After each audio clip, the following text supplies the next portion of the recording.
morning. Good morning. My name is Justin Jordan. I'm a neurofibromatosis specialist at Massachusetts General Hospital, and am so glad to welcome you here today to the 2024 Patient Symposium for Neurofibromatosis and Schwannomatosis. I am co-chairing this meeting today with Dr. Legius, who will join me shortly on the stage, and would just like to say thank you so much for joining us today. We have an exciting program ahead. As you may know, you're here today in conjunction with a scientific meeting with scientists and physicians from all over the world who spend their days, their weeks, their hours studying neurofibromatosis and trying to improve care for patients and families. And so we're really glad to welcome you here today as representatives of patients and families affected by those disorders, because we need your input. It's so critical that we hear the voices of those of you affected by these diseases to make sure that what we're studying is appropriate, that the outcomes of our trials are meaningful to you, and that we're doing everything we can to make everything as best for you as possible. From a housekeeping perspective, I'd like to make sure that you're aware that we have translation services available in the back of the room with different languages as identified on the headsets. We also have a QR code on the screen behind me that will give you the agenda for today. I'd like to now introduce Dr. Legius to come up and say hello as well. Good morning, everybody, and welcome to this global NF meeting here in Brussels. I hope we will have a very stimulating and interesting day today, and I'm very happy to be part of it and to be the co-chair of this meeting here together with Justin Jordan. I am a retired clinical geneticist from Leuven, which is a city very close to Brussels here in Belgium, and I also have been working for a very long time on all the different aspects of neurofibromatosis. I'm the honorary chair of this meeting. It's now a pleasure for me to introduce the first speaker of today, which is Dr. Rianne Oostenbrink. She's from the Erasmus Hospital and Erasmus University in Rotterdam. She's a pediatrician, and she is taking care of the patients, the children with NF1 especially, in the Netherlands. She is part of the Center of Excellence in the Netherlands for NF1. She was responsible for the neurofibromatosis work package in EU PEARL, which was a consortium that was funded by the European Union, specifically to see if we could design new ways of testing drugs for rare disorders, and then specifically here for individuals with NF. Rianne, please.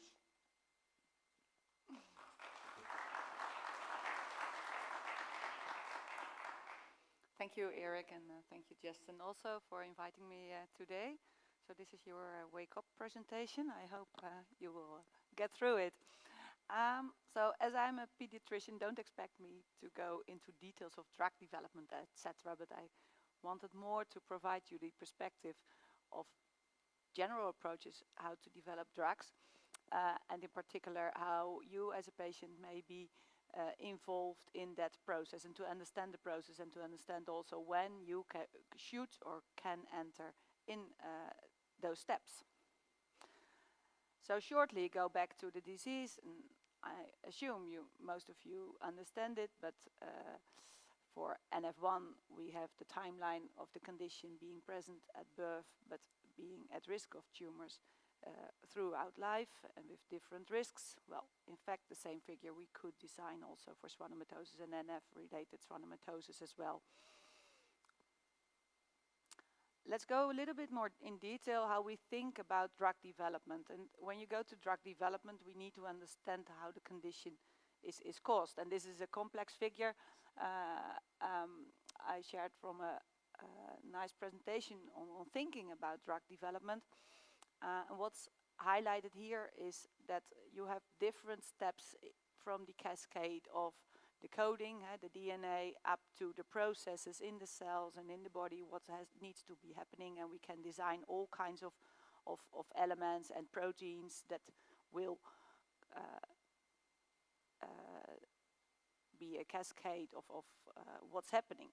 So this is more or less what we know, and you see also the NF protein, which highlighted in yellow, where it mainly acts. But you also understand that if you could block one of the cascades somewhere, perhaps you could change the disease, and this is a concept, of course, when we think about drug development. And some people did that, so they know that there are several drugs on a specific protein, and then if you attack that protein, you can do. So that's the part that the basic researchers do for us. So that goes also beyond a bit of my expertise as a pediatrician. I'm at the other end. Okay, so if we have in the lab those people that have thought about which processes could be attacked by drugs and what could be, of course, you have the processes of the chemical part of developing drugs, and then we come more in, does it work in patients? So that's, of course, often more the animal steps, or and in the end going to the patients. And in the patients, it's not that easy as well, because we think, okay, you have the lab, the animal, and the patient, but then we see that even to catch up with drugs and whether they work in patients, they've defined 4 or 5 or 6 stages that we need to go through. So, of course, we need to think about if drugs are safe anyway for patients, independent of their potential effect. Then you have a next step to see if the drug is effective on the condition, and then, of course, we need to know, is the drug really better than what we have, or does it really make a difference in patients with the condition compared to if you do not treat it? And that are the classical phase 3 trials. We mostly need patients to participate in the clinical trials, as we know. But it's good to know that there are also stages before in healthy persons and in persons with the condition, but when we are not yet for sure that the drug will work. And it's also important to understand that we have a phase after that the drug may be launched. We need to know if the drug, if it's applied to a large population, has the same effect as in the trial, but also if there are no rare side effects that appear. So this is just an overview to understand if there is happening something, and I think this is a summary of all trials that are running in NF in 22. And then you see there is a huge number, completed trials and ongoing trials, pediatric and adult or mixed. But there were also a lot of observational trials, so they're just observing, and if we go to the phase 3 and phase 4, that are the trials that are really important to see if the drug works. There are just a few, so they're running in that period, and probably in this 2 years later, it's a little bit more, 3 or 5 trials. So it's not that much. It's also good to see where the trials occur. North America is far leading. Europe is a second best, but we're struggling because all the different countries need to collaborate. And unfortunately, the other areas in the world are lagging behind.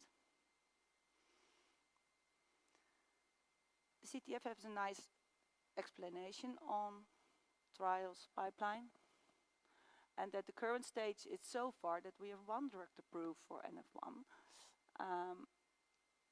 We're increasing the number of clinical trials in the year, so that's an important message.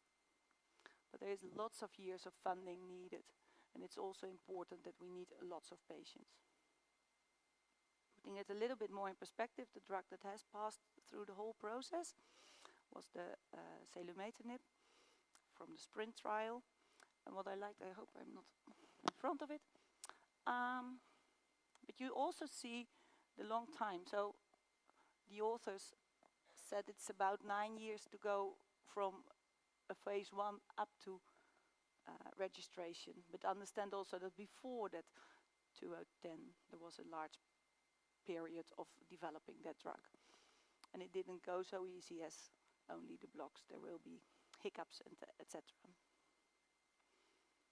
Okay, so trials are complex. Drug development is complex. Could we make it easier? And that was the background of the EUPRO initiative. So it was patient-centric clinical trial platforms. And what I want to share with you is what part of that project we connected with the patients and how we interacted and what made the change. And it was great that the initiative was focused on 4 conditions, but they identified the NF group as an example of rare conditions. And I think that was groundbreaking, because rare diseases are often not seen in such large projects, and we were able to profit from that project as a rare condition, but also we were aware that we were kind of an example, and perhaps we also should think about how other conditions, other rare conditions might profit as well. So what was the EUPRO initiative about? Was in particular of developing a new design, and that's a platform trial. And I think that's nice to understand what is a platform trial. So going back to the regular randomized clinical trial, and I'm not sure how far you are familiar with it, but usually we have a population, we identify, we preferably do all the patients a little bit the same, because then we know that there is not that much diversity in effects, and we are sure that we're doing all the same. And you can choose, or well, you cannot choose as a patient, but you will be by a lottery assigned to either standard care or a placebo or no treatment compared to an intervention. And sometimes there will be a second intervention compared, so we compare 2 interventions to each other. And then the trial goes, and either the drug has effect, and then we are happy and we can go to the next phase, or we need to do another trial to prove and to sustain the effect. But worst case, and that more often happens, the drug doesn't show effect, the trial stopped, and then you need to start over again. And a new company needs to start over and think about the trial and needs to design it to do all the regulatory and administrative and contracts, etc. So the idea is, couldn't we make a trial where patients or drugs could enter more dynamically, and the organization of a trial is already set? So that's the platform trial. Oh, I thought I had a picture between. Anyway, so I hope in the top you recognize a little bit the regular trial. Standard of care, intervention, arm dropped and stopped.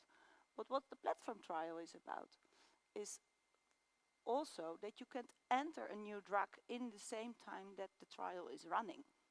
And that's important, because a trial, to develop a trial, it usually takes a few years to develop. And in the same time of development of the trial, a new drug may appear.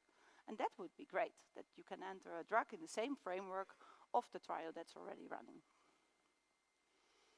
Also, what is possible is if one arm doesn't show effect, you have the system working and you can go to another drug that's also entering the trial. So the trial doesn't stop if the drug doesn't show effect. So that's also a good one. And another one, and that's a little bit more complex, I think it's on this picture. The umbrella trial picture, sorry, I don't have a pointer, so I hope this works. So you have the patients with one condition, suppose plexiform or cutaneous neurofibromatosis or meningioma in NF2. And you have arms for it, and you can observe what the effects in the patient. But what you could also do in a platform trial is you include all the conditions in a manifestation, or all the manifestations in one condition. So you could enter either the cutaneous, the plexiform neurofibromatosis, and the OPGs. And if a patient most suffer from his plexiform, he could be treated in the trial for his plexiform. But if then, unfortunately, an OPG becomes more demanding for the treatment, usually if you are in a trial as a patient, you need to get out of the trial because you lose your indication, you have another complication. But in a platform trial, you may be transferred to another arm and enter another arm of the trial. So in that sense, you make use of more patients. So the benefit of the platform trial is that patients can be reassigned to arms, new drugs can be added. And also, and that's good to understand, if in the meantime you are in the trial, but you're just being in the process of the trial, you can also contribute of your data and your observations. So we can still use your data. Drawbacks, probably, because I hope this was a little bit understanding, but it is complex. To explain it to you, it's complex, but also to develop it, it's complex, and to explain it to regulatory offices, etc., that it's a good trial system. And we need to align with other trials, and of course the drugs need to be available, because you now see lots of amount of arms, but you also remember the first figure. We don't have yet that much drugs to be tested, so that's a problem, and that's also a call for pharma to ask if they're willing to put their drugs for a rare condition into such a platform trial. So what we are now currently developing is further developing this system after the EU initiative and motivating the pharma. So this is what we did in the EU and we worked in different phases also with the patients, and I will go in more detail after to you with that. And we also, of course, it was a European project, but we also narrowly collaborated with the US partners to make sure that the trials were aligned. So, in short, what you can understand for the NF platform trial, on top the patient starts and he's selected if he fits into the generic inclusion criteria for the trial, so not specifically a plexiform neurofibroma with this and this site and with this and this conditions, etc., but just generic part, do you have this condition at risk for specific manifestations? And you are enrolled in the observation period, so your data are collected on how the course is, and then in the trial it's being checked if there is an indication for treatment for one of the arms, and you can enter in that arm. If that arm needs to be stopped, either because it doesn't work or you have side effects or the drug has problems or anything like that, you stop, but you can go back again and you go back on top to the picture, and you again are going into the loop to see if you participate. So we don't lose the patients, and we hope in that sense it's more flexible to the type of drugs that are there, but it's also that we can learn from all the patients that can contribute. And we hope we better have an overview of what patients can contribute to the trial. So this is already what I said. So the protocol has been published, and we are now in the further development. And don't expect too much. It's not next year, but I think in 5 years, I hope we are there to really put this as a working platform trial. So where could you enter? Because this is the theory. I came up with a nice paper that discussed this, and I think it's a good picture. So what I aligned is how intense can you engage as a patient with a trial? So are you being consulted? Is the trial involving patients? Are they really partnering, or is it even that the trial is led by patients? You also can think about that patients are asked by fine-tuning, do you think that this definition fits, or something that shortly you are asked, or that you're really involved in designing studies or even setting up the research program. And of course you can make boxes like this, and it, well, in fact it's not bad one of the way, but it's also good to think, what could you provide as a patient based on your experience and based on your knowledge, and that of course it depends on the general knowledge about trials, etc., but also on previous experience on thinking about inclusion criteria of description of conditions. And you see that, well, you can think about more preferred or more or less preferred procedures. And in the middle, probably, well, it's green, and I think I can agree that the majority of patient interaction where we should aim at as an interaction is at least that patients are involved in designing the study. So not being asked when the protocol is ready, and oh, by the way, could you see it, but at an early stage, and that you are involved. But well, we may doubt if it's really realistic to think about patients leading trials as it's identified in the red box. So what did we do in EUPRO? I will share two moments. So we needed to identify priorities for what manifestations do we really wanted to build the platform trial to, and what elements could be incorporated based on the patient preferences in the protocol itself. And what we did is we did online surveys to patients, and we had patient advice meetings, either with patients alone or combined with experts. So the Delphi method was a survey on how patients, but also clinicians, thought about to prioritize manifestations. And the benefit of a survey is that you easily can access a lot of people. It's diverse. We could go through whole Europe. Well, we had to translate sometimes the questionnaires. And it's relatively low burden. You are asked for a few minutes to complete the survey. Limitations, of course, is that the researchers define the topics. We cannot have a chat and think, oh, this is a nice topic, we can incorporate it in the questionnaire. It was a questionnaire that was set. It was a tick box, so no real plain text was included, so limited answer option. And I must admit, for this project, we didn't translate the survey, so we had thought about it, but money is also an issue. So how many languages you use limits or broadens your perspective. Well, an important thing what we identified, and this is a nice example, is the NF experts identified conditions that need to be prioritized to be included in the patients. And what we saw is that there is a little bit differences. You see that between the crossed lines. So high-grade gliomas were identified high priority by the patients, by the experts not. And if we asked them, well, of course, the patient said, yeah, but that's the condition, that's the largest morbidity, mortality, and burden. On the other hand, the experts said, yeah, but it's difficult. It's just a small group of patients. It's a short disease course because it's of high mortality. So is it feasible to do the trial? So the idea of prioritizing was with different background thoughts. And the similar was to the other conditions. This is a short summary of the advice meeting. So we had online workshops, and we discussed inclusion criteria, the design, well, all elements of the trial. And we did it in three different languages, English, Spanish, and French. So those were the patients grouped per country.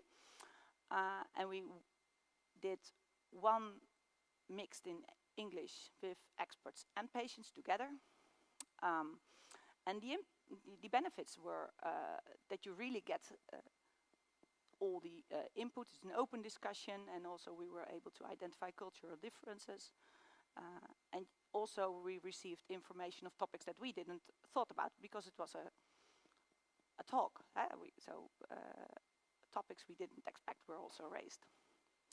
Limitation, of course, is that the topics we could discuss in this were those that the patient, of course, also could contribute to. And I think it's also good to understand that not all topics, like statistics, perhaps, well, we may not need to discuss that, but when you think about inclusion or well, yesterday we heard the talk of having decentralized trials, and that was also raised, that patients said, we don't want to travel much, we better prefer a hospital closer to, etc.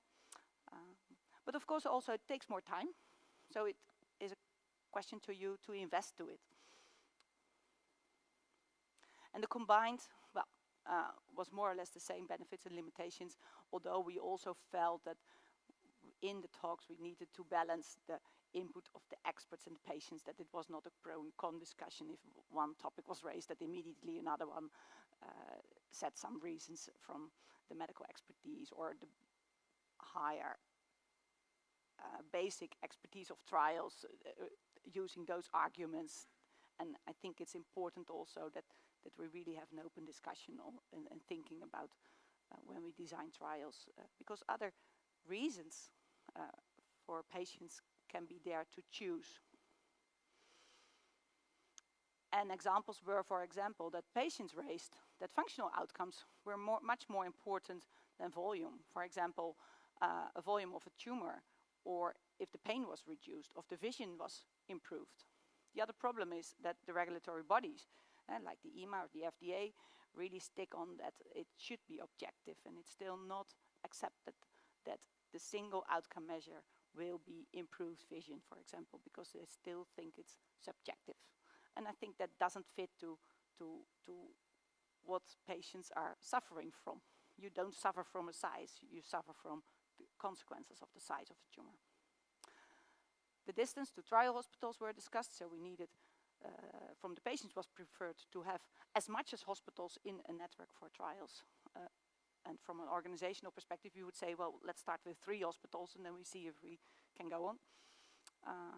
And also that it would be important that all patients could be entered, and not only those with a specific description of a kind of a tumor, which is often used in the regular clinical trials. This is a complex slide. I think I'm not going into detail, but it's also a nice paper. What they outlined in here is where patients could contribute. And if you are interested in thinking more on this, I think it's valuable to think about it. And what they did is they split up the different phases of research, but also the different tasks in such a box.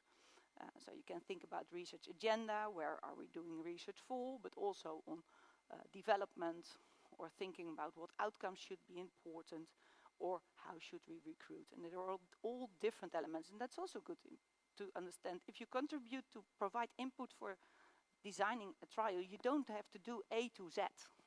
Your expertise can be asked just for one part and one expertise. And the same they identified in the regulatory process.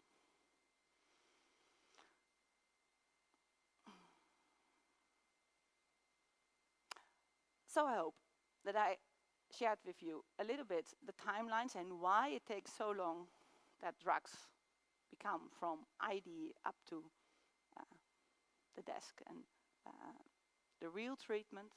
But also I hope I have identified a few issues, how to perhaps fasten the process, and well, that you know that also perhaps more complex trial designs may come up, but also where you could be of benefit and where you could contribute as a patient.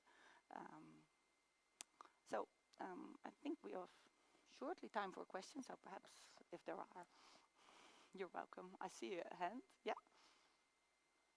Perhaps you could stand up and speak a little. Yeah.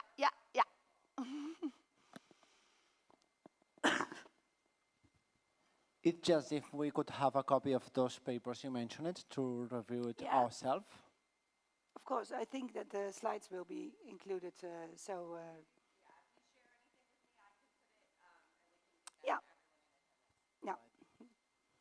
Okay. Yeah. Thank you.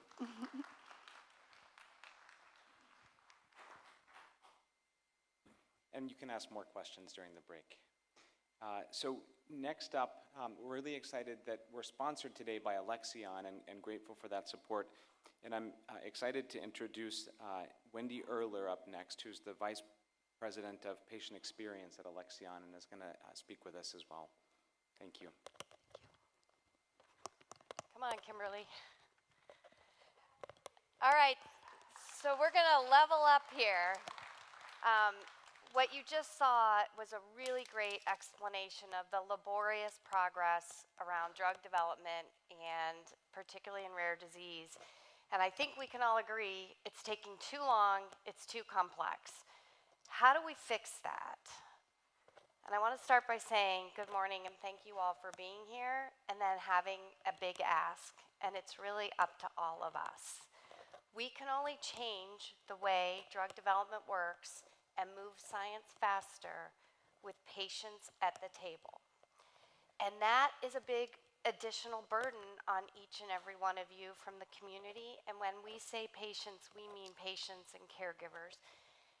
It is an additional burden, but without your expertise at the table, we cannot change this. Because you are the only people living with the condition, you are the only people that can accurately and with integrity and honesty communicate what matters. And that's really critical. I want to share something. A friend of mine last night whose son has an ultra-rare genetic disease. He's a gorgeous little boy with white blonde hair, and he wears red glasses, and he's very debilitated.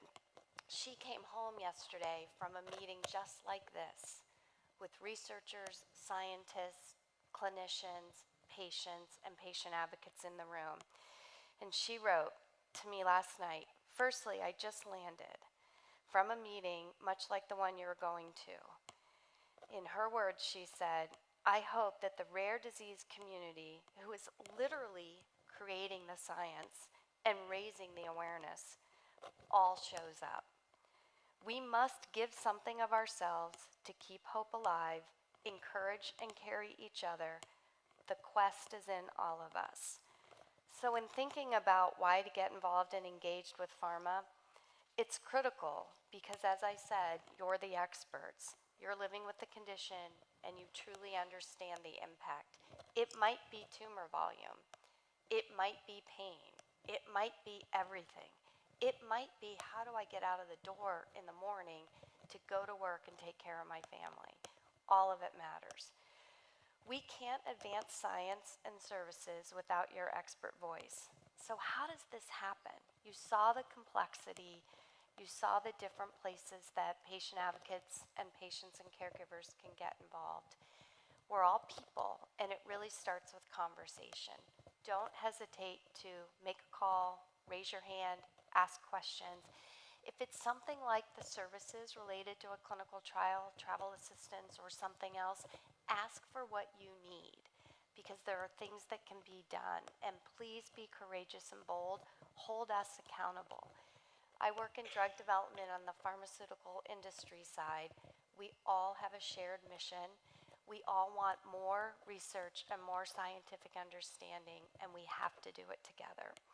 There are many, many ways that patients who want to be involved directly can.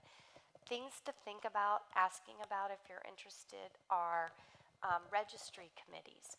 So companies that are researching in these spaces have scientific disease and drug registries, and they have scientific advisory committees. And in our company, it's mandatory that a patient voice be on those committees. That's one example. Clinical trial design input is really important. It's a little bit of the low-hanging fruit. It would make sense. We have to design our studies for people, with the people that will participate.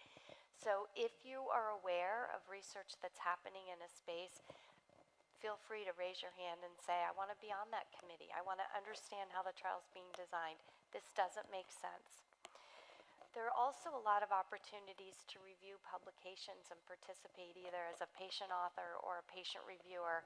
And then we produce materials that are called plain language summaries of the results of clinical trials or of journal publications. And that's another really important place for patient and caregiver voice to be. Speaking up and finding people that will listen to you. In the companies that are involved in the space in NF, we all have patient advocacy teams. We are there to represent your voice. So as leaders in patient advocacy within industry, that's our role. Hold us accountable. Make sure we're listening. Make sure you're being heard, and make sure you're meeting the people you need to meet within our companies. The rare disease community represents millions of people. Millions. Communicating about rare diseases and research is really important, and it's up to all of us. I can take that off. Turning point, and we're all in this together. Kimberly and I are going to have a little bit of a Q&A about how to raise the conversation around better representation of patient communities in research. Thanks. Hi. Wendy, great to have you. Really grateful for the opportunity to ask you some questions about a topic that's really near and dear to me as well. I'm the mother of a 9-year-old who is actually participating in a clinical trial right now for her plexiform neurofibroma. So equity and access is really important. And I also happen to work for a very large contract research organization. So from the operational side, we're doing a lot of that on the ground, trying to get more patients involved in clinical trials. So we have a few questions prepared. So the first one is around, are there specific outreach strategies in place to engage NF communities that may have historically been underrepresented in clinical trials? The short answer is yes, but the real answer is we have a lot of work to do. We're really, really fortunate in NF to be able to work with CTF that has such a broad footprint across the world, and with NF Patients United, and that really is the connection to being able to ensure that we're working with the right local level communities to increase awareness about study opportunities, but also really understand what are the needs of people in different geographies, because it's not the same everywhere, as everybody well knows. And then I constantly learn in this role, and I had a patient share with me that wouldn't it be innovative if we actually produce all of our materials in local language and then translate to English instead of the other way around, because then you get far more authentic language. And that sounds small, but when you're talking about communicating about science and protocols and consents, every word matters. And so that's something we're looking about. How can we actually start from the local language and then translate to English so that we're sure we're able to get the best information to the most representative people? Great. So this one's more about the engagement part of it. You know, how is the industry engaging with local communities to build trust and awareness about the clinical trial? Again, particularly in those areas where it's underrepresented populations. Well, I hope you've had this experience with your family, but it really is about sessions like this and being able to be where we can meet with families, where they're comfortable and want to meet with us. So being very sensitive and responsive to what are the needs of the patient community. And it's really rooted in, and this sounds so simple, but it's the most critical part of what we need to do, listening and learning. So taking the time to understand what are the needs, what are the concerns, what are the fears, what are the opportunities, and then doing something with what we hear. And we talk a lot about data in the pharmaceutical industry and in science and research. And patient and caregiver verbatims, what we hear and what you say is the most important data we have. Diversity, also a really important topic in the clinical trial space. Are diverse perspectives represented in the design and oversight of clinical trials, including in the research team, advisory boards, and patient advocacy groups? And I think we saw a little bit about that before, but give us your perspective. More broadly, generally across the clinical trial landscape, the answer is no, we're not there yet. So what are we doing to change that? What are we doing to make sure that diversity is better represented across clinical trials? First, it's understanding what does that mean. It really means making sure that the research is actually accessible for the most common types of people, backgrounds, races, ethnicities who suffer from the condition. So we want the research to be really representative of the people who live with the condition. And in order to do that, you can't have a one-size-fits-all protocol or consent form or approach to the research. So we have to really be able to build in flexibility to ensure that we can bring the most people to the research table. And there are ways to do that. It is getting better, and I think it really starts with being clear that it isn't just about race, and diversity means different things in different geographies, and then opening these clinical trials in far more countries and far more sites within the countries, because not everybody has access to a standard of care center. Great. You touched on this a little bit with different languages, but there's more to it than just language. Ensuring that NF clinical trials are sensitive to cultural differences and beliefs that may impact their participation. A lot of folks are sometimes skeptical of participating in in a clinical trial and don't have a lot of trust in the industry. How do you address that? First of all, that breaks my heart because we really are here to do good. And that is fundamentally, as you saw on the slides previously, research is very challenging and we have to follow the science, and it really has to be done ethically and with a view to truly understanding safety and efficacy of a potential medicine. And that's hard. I think the best thing that we can all do together is be transparent and share as much information in as timely a manner as possible. That's a little bit complex. I just had an email last night from a patient who wants to enroll in a clinical study and has absolutely no view to why it's taking so long for him to even hear about what site he can go to and is he eligible. And I took a little bit of time to explain that a lot of that is out of our control and really run by other people, meaning there are site contracts and there are site processes and there are different things that happen at the local level. And so it's taking the time to really understand how the process works, but sharing that information as much as possible early, and then really being able to think about different, from a diversity perspective, different families might have different needs in a clinical trial setting. And so how are we accommodating services and information so that we can make sure that patients and families have the right information to make a decision about whether to enroll in a clinical trial. And the consent form is one of the most complex parts of the process, but that's an area where you really can ask a lot of questions. We are producing a summary of the consent form in lay language, which means without a lot of the legalese. We still have the very complex consent form because that's required and really important to protect safety of participants. But we have a summary sheet that explains the key parts of the consent form so that when people go home and want to talk to their family members about a clinical trial, they can do so with that type of information. That's one example. Great. How's your daughter doing?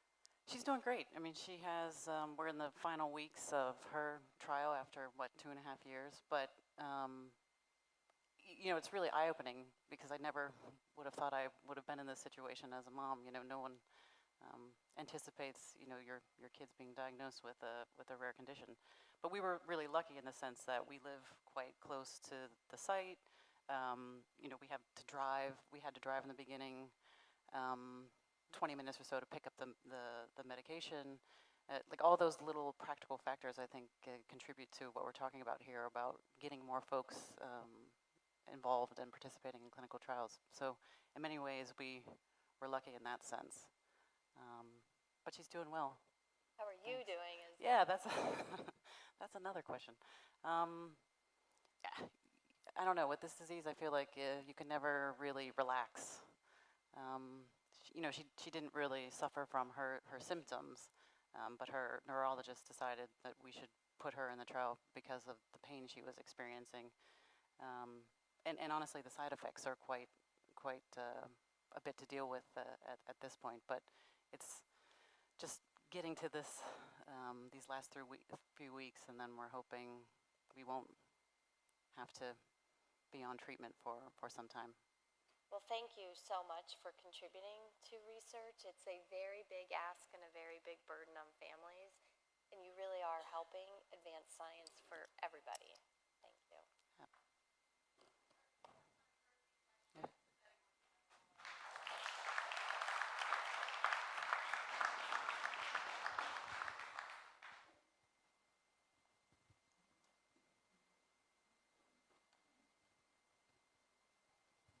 First of all, thank you very much and congratulations. My question is regarding the diversity topic that was lead on. During the protocols, you've shown a certain sensitivity to diversity in general, but when it comes the moment to develop a drug, which is the level of diversity in developing the drug? So you divide the society in macro areas, or is it more like personalized medicine? Because if you apply the same drug to everyone with the same dosage, it's, I think, wrong. But which is the level of, you know, personalized drug? Thank you. So so the question is, what's the kind of level of being able to actually make sure that you have diversity in a research setting? And is it at the personalized medicine level or more broadly? And really, there's a nuance to this depending on the stage of development of the medicine. So in the beginning, really showing safety is the most critical thing. And I think in that setting, it's definitely more of a macro view.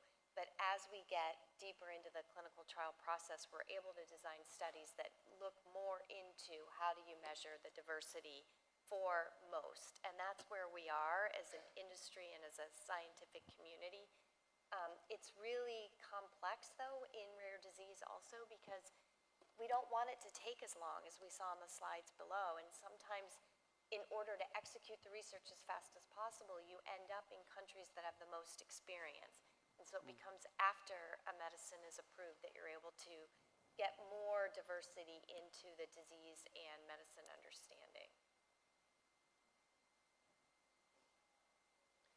Do we have any other questions?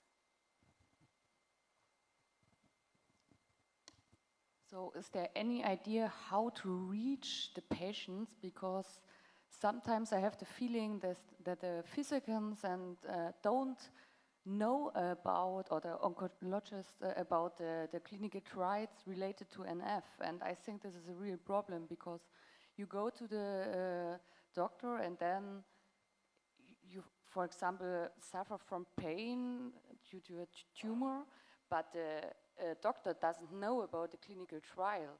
So have you any idea how to educate the clinicians that there are a lot of clinical trials running? There are companies like Kimberly's that's doing a lot of this work. Yeah. So Kimberly can comment and then I'll add on. Yeah, so there's a lot of focus on what we call direct-to-patient, especially when you're looking to recruit in a clinical trial. So that's really something, instead of going through sites, primarily to find the patient population, because again, because it's such a rare population, I think the patient finding part can be really difficult. So I think primarily we're looking at direct-to-patient type of recruitment initiatives, you know, going through social media, website portals, that kind of thing to, or obviously referral networks to find patients. But it is tough. It is really hard, and we're trying to reach the physicians in outlying areas who see NF patients or potentially can refer and make sure they're aware of all the clinical trials that are available, and then really working through organizations like CTF and NF Patients United to make sure that the awareness mechanisms for the studies, information about the study, and who to contact is available. So I know at Alexion, when people reach out for information about our clinical trials, it goes directly to a person, and we have a commitment to respond within 24 hours. So we're really working hard to help as much as possible. Any ideas are welcome, so please don't hesitate to reach out. Yeah, so maybe, hey, I'm Annette Bakker, Children's Tumor Foundation. First of all, excellent, guys. Maybe one quick answer to the person who asked the question about your doctors and how can you reach them. We can show you, we have an app where in fact not only you know what to do to get diagnosed, but also then immediately to which hospital you can be connected and where the NF specialists are. So it's maybe a way to, we have that already ready in the US and we're developing it now also for Europe. So, but I think it could be cool to do that together. And Annette, I should know this, but is there a link in the app to clinical trials? So is there a clinical trial finder associated with it? No, not on the app, but there is the clinical trials are listed on the website. Yeah, I so saw that, yes. We should look at the app because there might be a way to work with Yep. Kimberly's To develop group that for the European, Yeah. Agree. Yeah, I find there's quite a bit of disparity in what's available, and I'm from the U.S., but I live in Sweden, so it's been much more difficult to kind of get that connection and to find the right, care, that type of information in Sweden, for example, versus the U.S.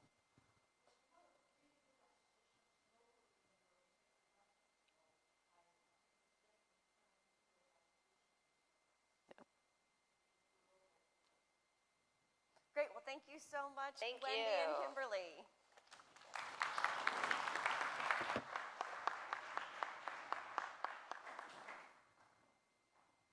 All right, thank you very much. That was wonderful. Now I'm excited to invite up Sarah Lees, who's the Director of Research, Education, and Engagement for CTF, to talk with us about the role of patients in treatment development. Thank you.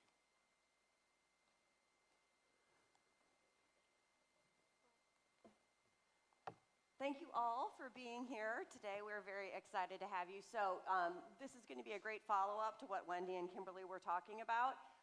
They were focused very specifically on participation and getting engaged in actually being in a clinical trial. But the role of patient engagement in research and treatment and clinical recommendations is much broader. And so we're going to sort of take the scope of that and widen it out. So clinical research, just to be clear, we're talking about the study of safety and effectiveness of advances in caring for patients. Clinical research is different because it involves patients. That's what makes it clinical. So we have the laboratory or the preclinical research or the basic research, which helps us understand and identify things in cellular models or in animal models. When it becomes a clinical trial is when we start to involve patients. And so there's really two main types of clinical research you can participate in. The first one are observational studies. So this is when we're just looking at patients, or we're looking at their data, or we're looking at samples if you've ever deposited to a biobank or a tissue repository, those kinds of things. And then there's clinical trials, which is when we're actually doing an intervention onto a particular patient group. And so that could be a drug intervention, it could be a surgical intervention, it could be some sort of behavioral intervention. There have been a lot of trials in NF recently that look at the effects of community engagement and how that affects the quality of life and perception. So that also is a type of clinical trial. You're not limited to things that just are going to require you to take something or undergo some sort of a medical treatment. So one of the things that we see is that there is a fear of clinical research because honestly, in the past, we as a scientific community didn't do the best job of engaging patients. And so patients who participated in clinical research and clinical trials really were just the test subject. They came in, they didn't have a lot of input into what was being tested, what the outcomes were, and how it was being developed, what was going to be the expectations. It was either you agree to follow what we've already developed or you don't, and that's it. What we've realized is that that is not the most effective way to do it, and it's because your voice matters. At the end of the day, if the treatment doesn't give the impacts in terms of what it is that you're looking for, if we're not measuring the outcomes that matter the most to you, if we're not looking at the risks that you're willing to take in order to see a certain benefit, then we are missing the mark. And so you'll see now that patient involvement is really at the center of clinical research across the board. From how we plan out the trials, how we design the plans. I think that Kimberly sort of mentioned having to drive 20 minutes to get her medications, right? Those are things that for some people are not difficult. But if you're a single parent who's working, a minimum wage job, that amount of gas to drive to pick up that medication or that amount of time away from your child on top of work may not be possible. And so those are things that we have to consider. In terms of the study conduct, how many times are you expected to come into the clinic? What sort of extra imaging are you undergoing? Is that putting you at risk for anything? Those are considerations we want to make as well. Obviously, communication and advocacy, it's really important to get the patients involved in those aspects. And then it even continues on beyond.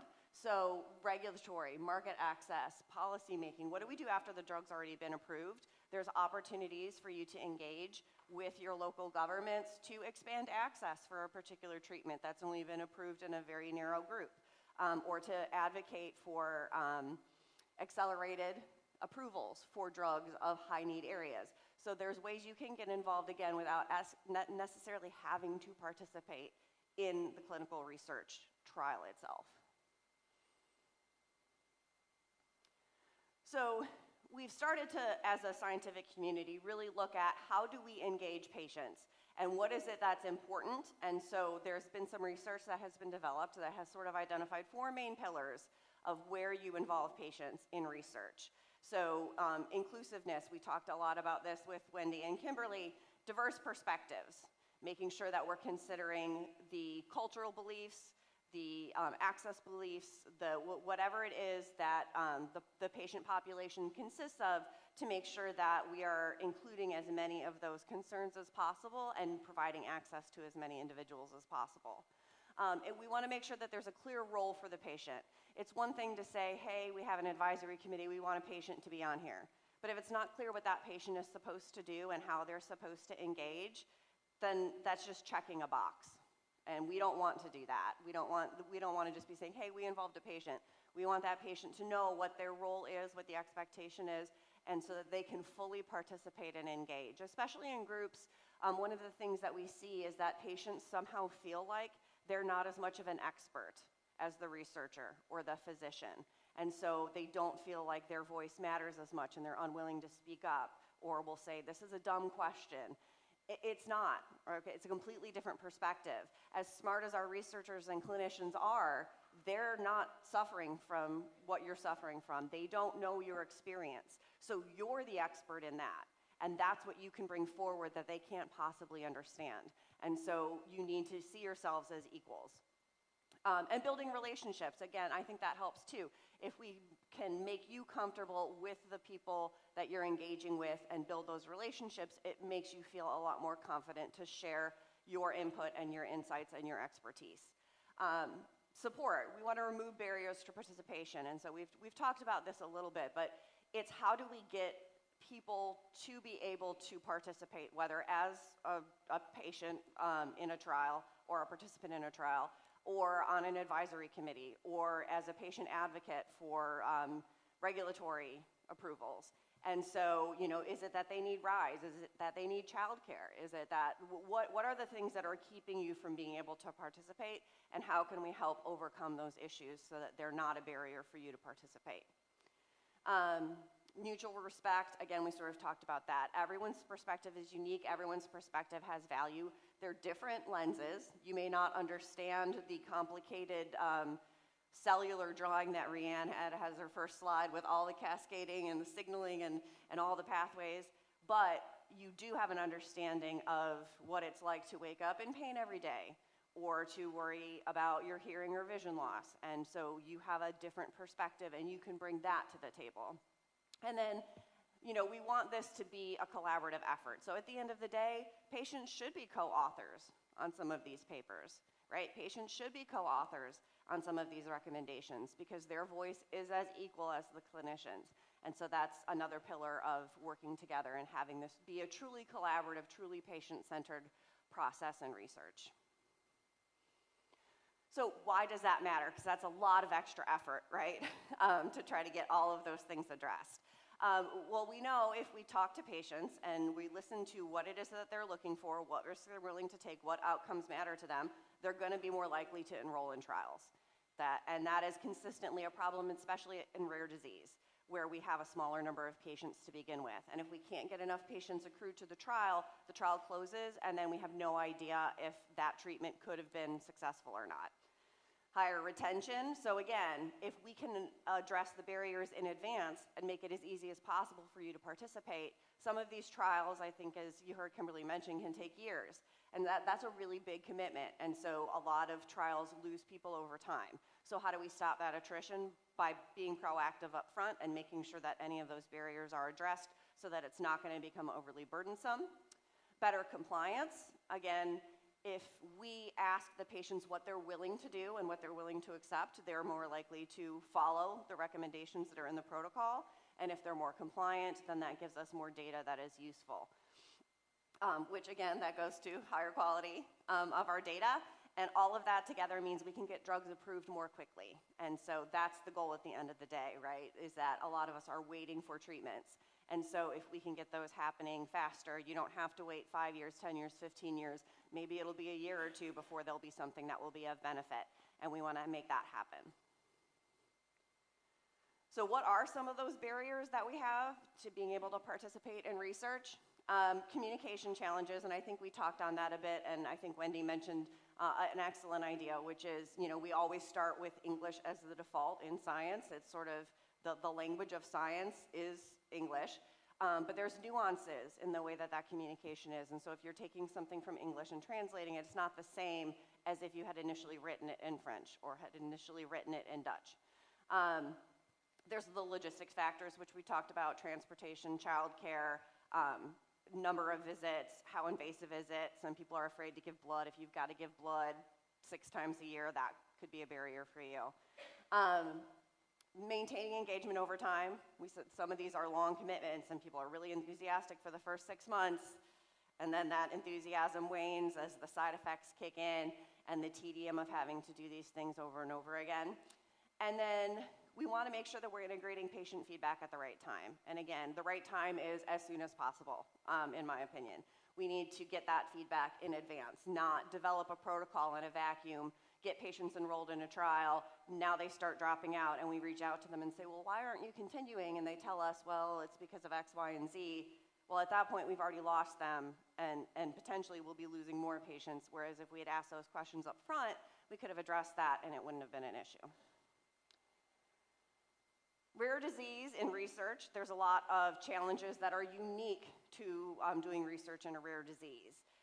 Obviously, the symptoms and experiences are less understood because there's fewer patients to take a look at. There's also fewer patients available to participate.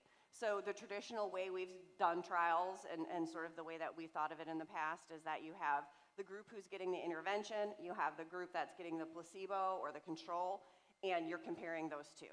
And that requires statistically a really large number of people to participate, and it also requires half of the population to not receive a treatment.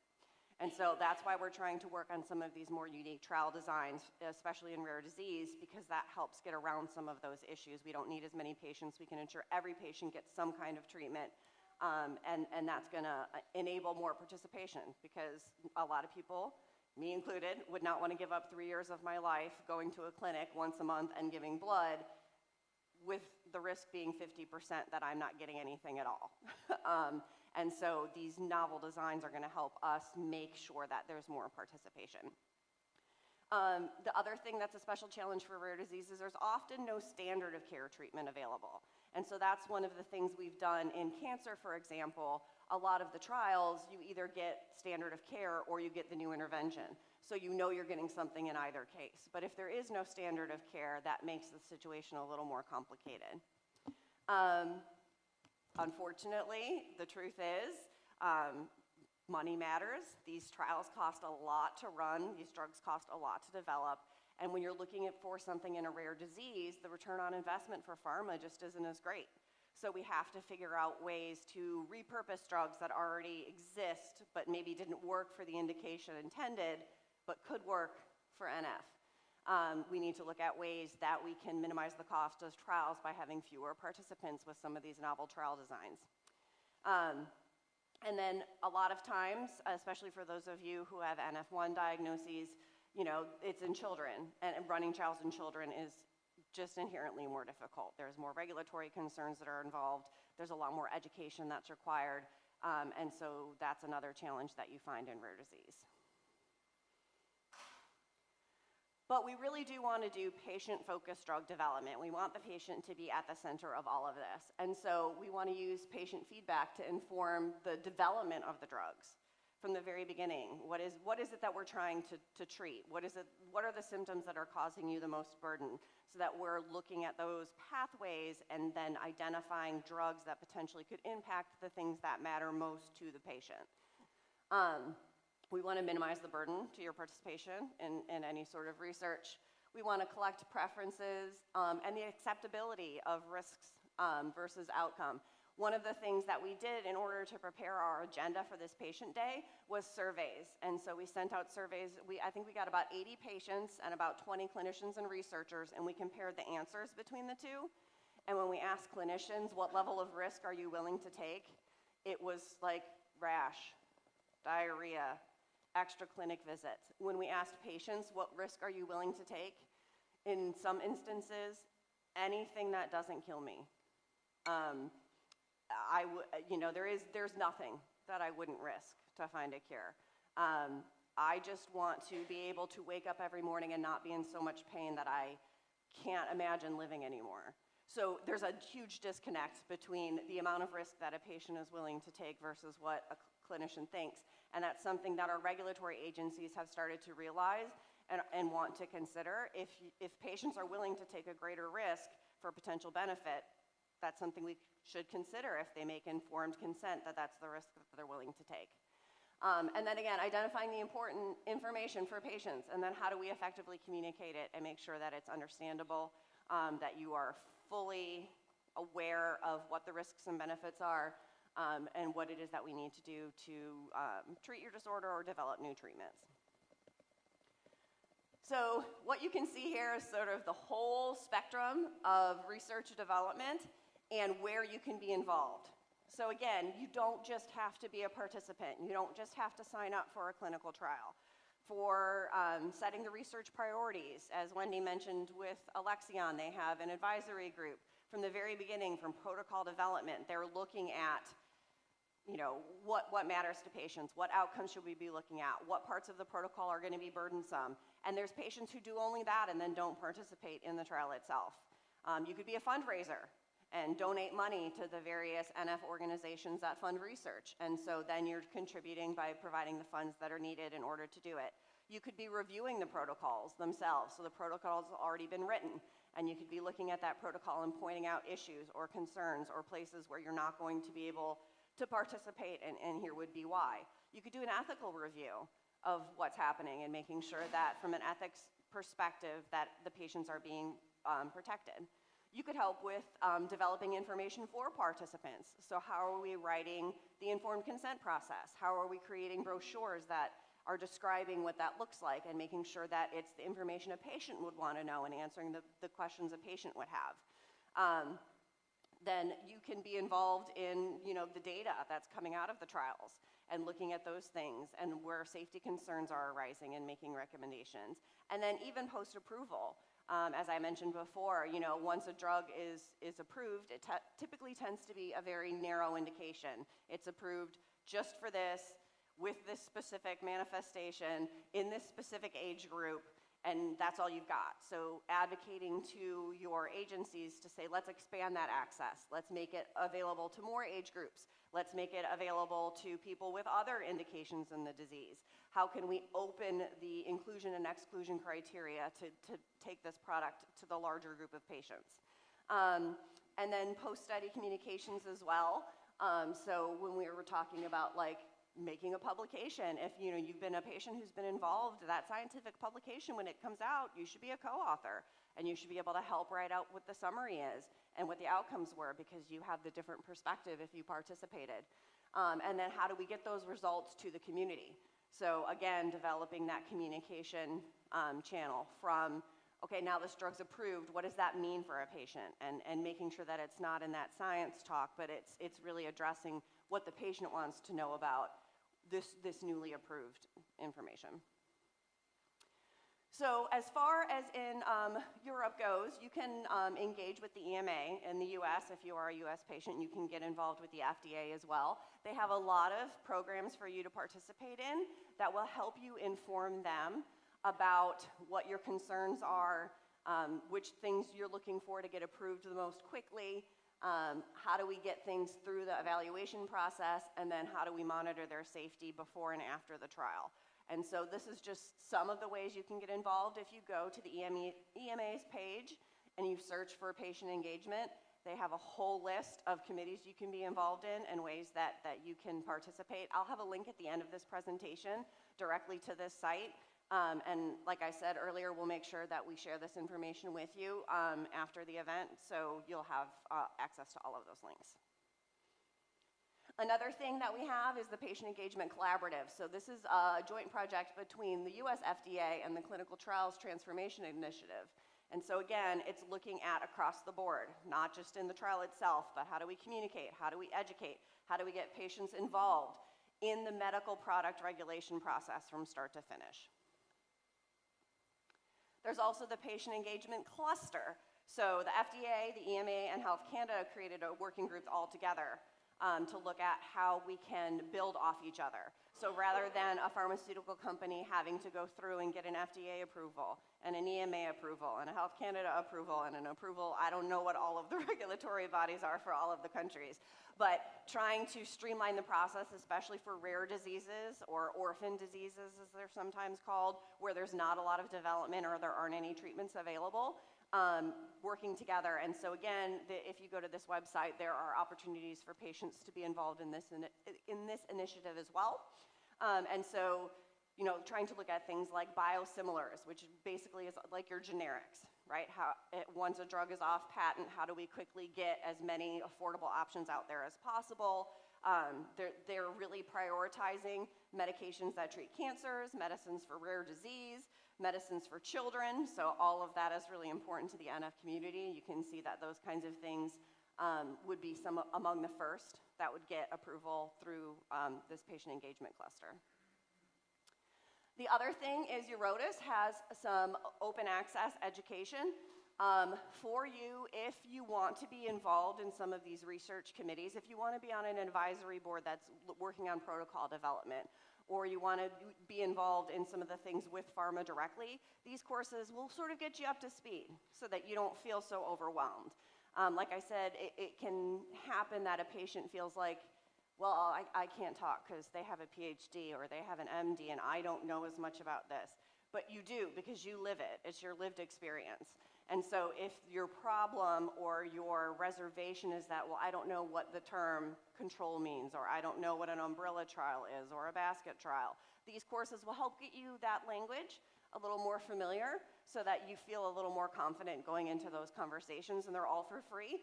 So they have a 1-week in-person course, but they also have free online modules, and you can, you know, pick and choose which ones you are interested in, whether it's ethics, regulatory affairs, if you want to understand marketing authorization or clinical research, and so you can have access to all of those for free. Again, the link for this will be at the end of the presentation. Another thing that is a great way that you can be involved with very little risk or investment of time and resources is with patient registries. And Wendy mentioned this a little bit. So with a patient registry, we're going to collect information from a large group of patients that have a shared diagnosis. And we're going to look at that information over time. And we are going to look at that information to look at the diversity of the way that a disease presents. So not everyone with NF1 has exactly the same symptoms. But if we have a large enough data set, maybe we can start to see, well, is there any links between people who have this version of the symptoms versus this version of the symptoms. The other thing that registry is great for is that it can serve as a communication tool. So the NF registry is available on the ctf.org website. It has all the information there for you to register. And so what we do is we work with pharma and researchers and identify clinical trials that they are trying to recruit for. And if you fit the criteria of their trial based on what you entered in the registry, we will send you an email inviting you, saying this trial may be of interest to you. And so that's one of the ways, you know, as we had the question earlier, of how do you find out about trials if your clinician doesn't know? If you just enter your information in our registry, we'll proactively send that information to you, and then you can take that to your physician and say, I'm interested in this opportunity. Is this something that you can maybe help me with? And so it's really important in rare diseases to have data sets like this. The more robust we can build these things, the more we can learn. And because we are looking at such small patient populations, any one clinic or any one country isn't going to have enough data to make really robust conclusions. But if we can get everyone to put their data in a central location, then that totally changes the picture for us. And so we would highly encourage you to do that. It's about a 20 to 30-minute survey that you fill out. We remind you once a year to fill it out again, and that's it. There's no blood test, you're not taking anything, you're not doing anything. We'll send you educational information, we'll send you information about trials that might be relevant to you, and we'll use this data set to hopefully begin to inform pharma, begin to inform researchers about trial development. So like I said, end of the presentation, a link to all of the resources that I have put up here. So we'll make sure that you have that so you can get involved and participate. whether you want to participate at a regulatory level, at a pharmacy or a pharmaceutical level, you want to be in a clinical trial, you want to do some post-regulatory advocacy, all of those things are here for you.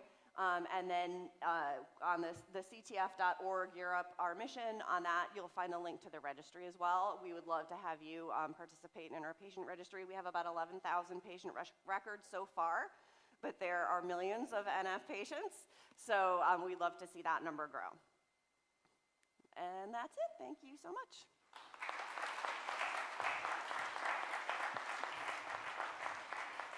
Unfortunately, I don't think we have time for questions. So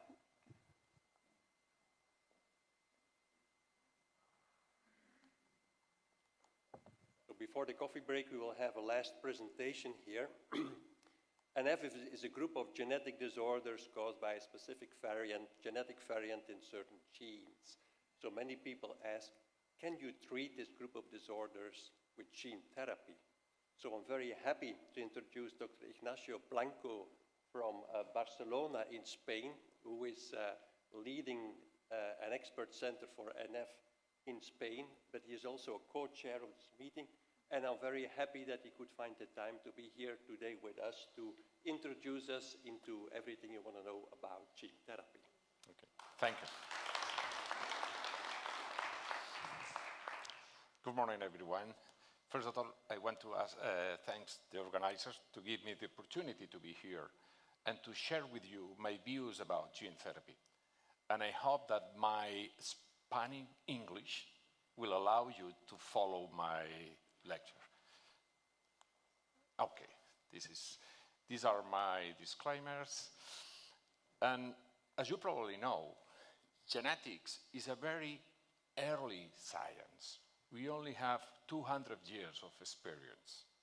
Mendel, in the middle of the 19th century, started talking about genetics. But the clinicians and the researchers that are working with this in this field, we are very happy because we are living a revolution of knowledge. The Human Genome Project, completed at the end of the last century, has allowed us to have a lot of knowledge, but also a cutting-edge technology that are bringing new tools to understand diseases and maybe to cure diseases. I will summarize some basic concepts that probably you already know. Each of our cells in the body contains all the information that we need to live, to interact with other cells, and to function. This information is gathered in the genetic material that is composed by the double-strand DNA. Each part of the DNA that contains information to make a protein, we call gene. And we have approximately 2,000 genes in each cell of our body. The genes have different parts.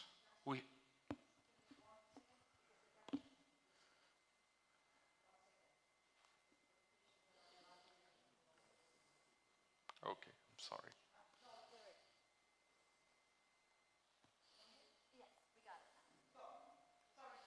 No, sorry.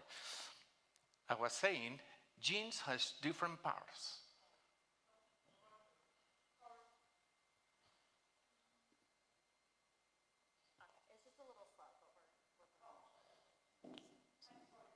Okay, this is my Spanish English. That is, I'm very sorry. No, it's not me. Okay, I will try to go ahead. Okay, genes has two different parts or segments we call exon and introns. The exon contains information that will be translated to proteins. But introns are very important because they have this splice site that will allow us to make different kinds of proteins, okay?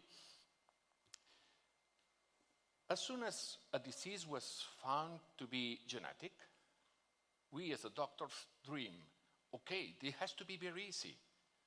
We know the gene, we repair the gene, and the disease will be cured.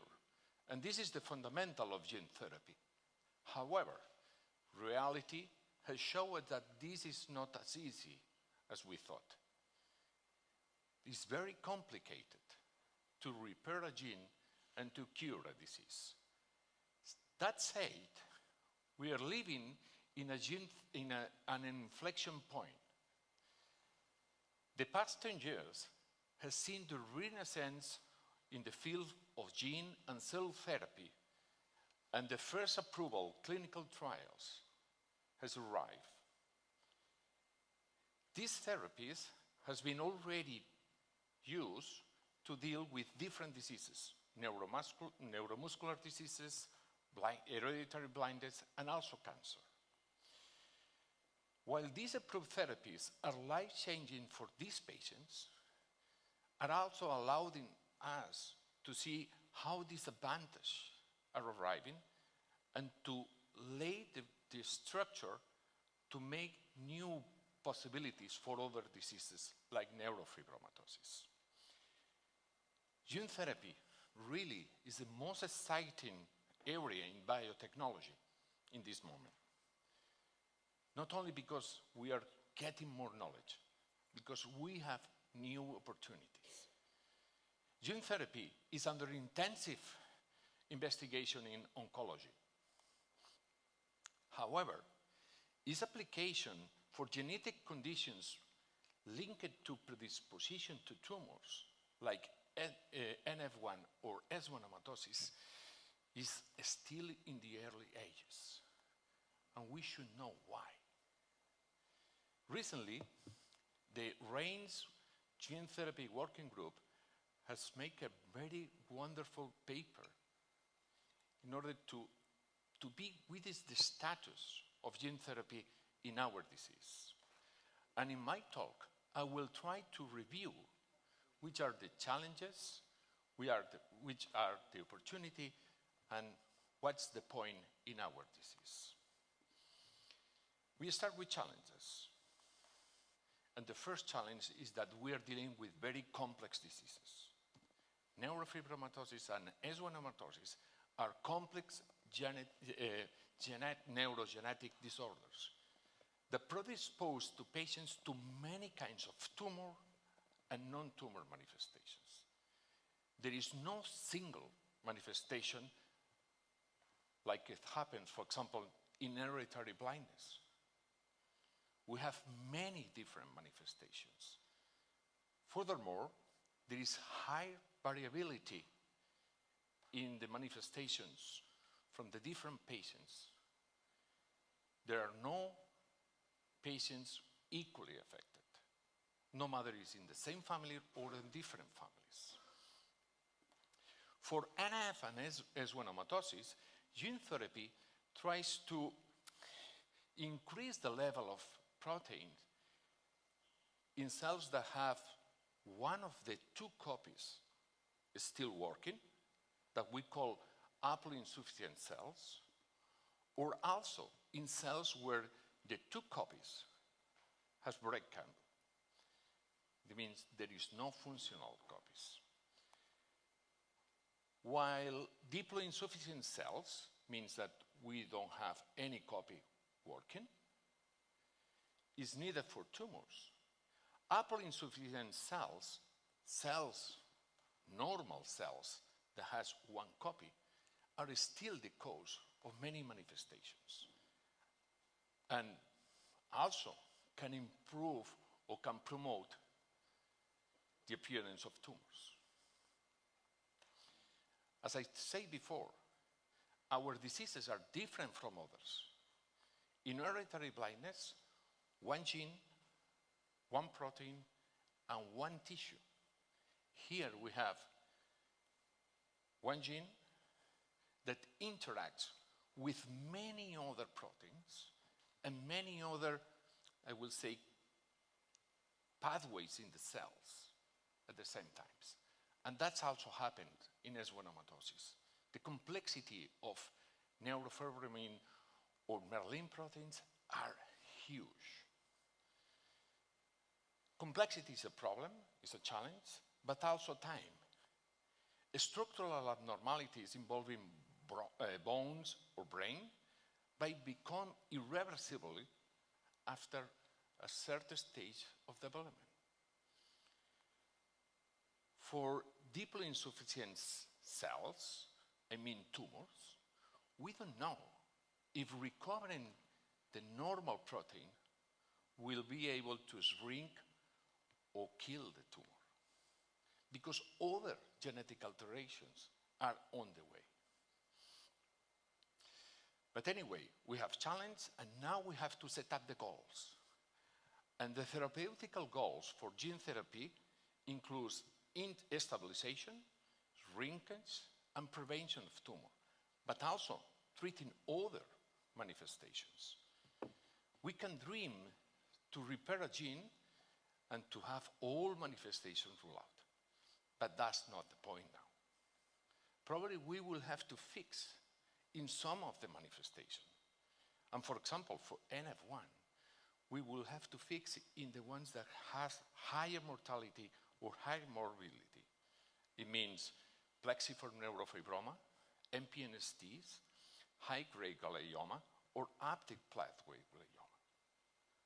But why not cutaneous neurofibromas that also are complaining quality of life? And learning problems. We have to think also in that problem. And for NF2, we will have, for our schwannomatosis, sorry, we will have to think in intracranial meningiomas, vestibular schwannomas, but also non-vestibular schwannoma, mainly in the spinal or in the intracranial nerves. And again, why not about pain, localized or generalized pains? We have to set up the goals. And this picture shows the roadmap of gene therapy. It's a little bit complicated, but anyway. We have to start deciding if we want in vivo or ex vivo gene therapy.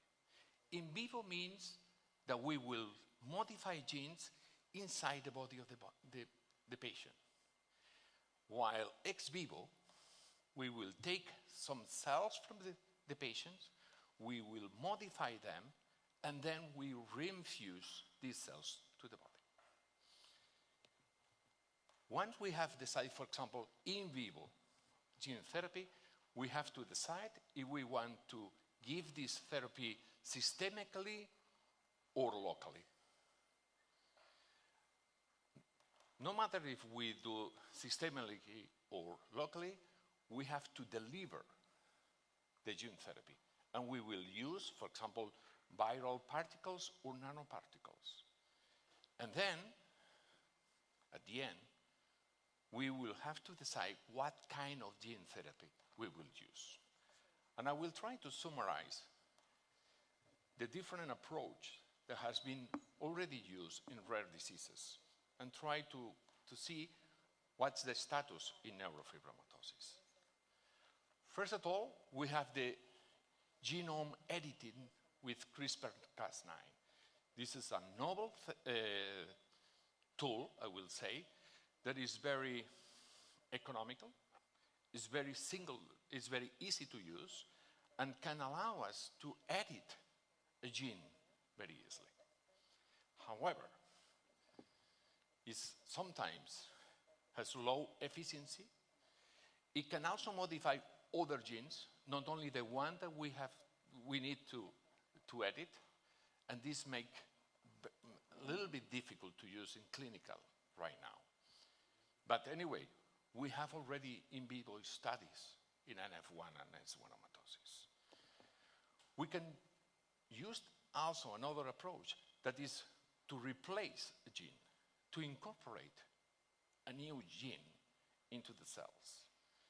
This will allow to accomplish many patients. However, might not be permanent. It will depend on how we need to introduce this new gene. And sometimes we won't be able to restore all kind of proteins or isoforms that we call isoforms of neurofibromin, for example. We are right now having different preclinical and animal testing using this technology. Another approach will be to use suicide genes. In that case, we don't try to recover the NF1 or the NF2 genes. What we try is to introduce a new gene in the cell that encode a specific enzyme. In that way, after, we will give to the patients a drug, what we call prodrug, because it's non-toxic. But if the cell has the suicide gene,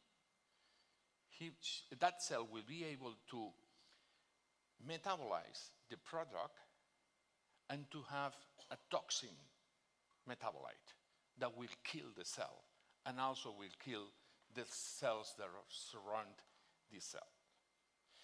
This approach is already in our way. However, it will depend on the capacity to introduce the suicides in the cell. We will have more or less studies. Right now, there are studies in the preclinical side for schwannomatosis.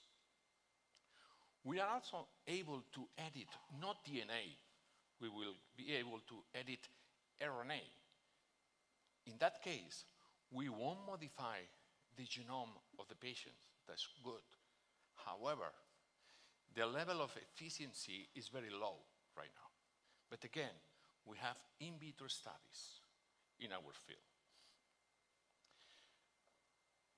If you remember in the first slides, I explained that we have exons, introns, and the splice sites that allow us to make a different proteins. We can modify this spliceome in order to repair or to hide some mutations that can be in the gene. This is a very easy way to work with genes, and we have many in vitro and in vivo studies. For example, our group published many years ago the first study using human cells. And another way will be to perform exome skipping. I mean, we can have proteins that removing only one small part of the protein that contains the mutations will have still activity. And also, this approach has been used in vitro and in vivo, in animals models. We can also change the way that intracellular, the mechanisms of the cells destroy the mutant proteins. Sometimes when we have a mutation, we build a protein that is not a complete protein, and then our cell destroys that protein. We can modify the way that is done in order to have a protein that will have some efficacy. And last week, a patient told me, if I don't have enough neurofibromatosis, why you don't give me neurofibromatosis? And that will be okay. This approach that we call protein replacement is not efficient in our diseases. However, who knows what will happen in a few years? This means that we have a lot of approaches to deal with gene therapy in our setting. And I don't forget, probably the most important, we have to deliver the gene therapy to the cells. We need to transport this new drug to the patients. And we are lucky, because a lot of work has been already done, and we have different ways to deliver gene therapy. We have small molecules, adenovirus, attenuated adenovirus, lentivirus, herpes simplex virus, nanoparticles, and also bacteria. We have a lot of ways to do it. But we have heard in the previous talks that safety is very important. We try to modify the genome of a cell or a patient. We have to be sure that which are the risks with this new therapy. And we need to have a lot of data using this approach in cellular and animal models. We need to be able to know how much we will be able to repair. And we are, again, lucky because a lot of work has been done trying to find different cellular model and animal models in the field of neurofibromatosis and schwannomatosis. And you can go through and pick up the model that best fits for your experiments. We are very lucky about that. Once we gather all these informations, we will be able to go to the clinical trial. But still, we can wait until we have all this information, or we can already think about how we will manage a clinical trial with gene therapy. We will need patients with specific gene mutations. We need registries in order to know where these patients are. And we will have to develop ways to compensate traveling and other circumstances. And in order to resume, and this is a slide that Professor Scott Plotkin gave me as a gift, we have many approaches in order to test gene therapy in neurofibromatosis and schwannomatosis. We need to incorporate biomarkers. We need to know if we are able to replace the whole protein, half of the protein, or whatever. Gene editing is a new area of research. We will be able to have different ways to test our gene therapies approaches. We need to know, what do you think as a patient about gene therapy? What are your goals in order to mix our possibilities with your goals? And we need to fix a long-term follow-up for the patients, because we're changing the genes of the patients. It's not only what will happen in the next year or the next few years, it's the whole life. And this is a different way from the usual typical clinical trials. And as I tell you, we will have to think in new ways to compensate the possibility to find the correct patient for the correct gene therapy. And finally, I'm sure that if clinicians, researchers, patients, we work together, we will be able to find a way to address any challenge that will appear in the way. And with that, I want to thank all my colleagues in Barcelona team, and I hope that I have been able to give you some thoughts about gene therapy. Thanks a lot.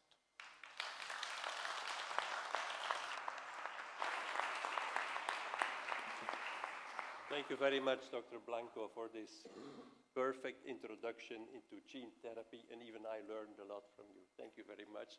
And you will have time to ask questions during the coffee break. We'll have a 10-minute coffee break, and we'll come back at 11, 2 minutes past 11.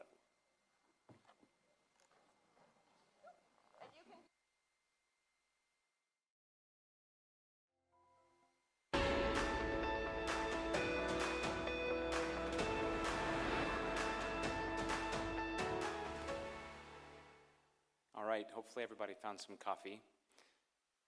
I am excited to next introduce Dr. Vanessa Merker, who is an expert in health services research and an assistant professor of neurology at Massachusetts General Hospital, and she's going to update us on the response evaluation in neurofibromatosis and schwannomatosis. Thank you.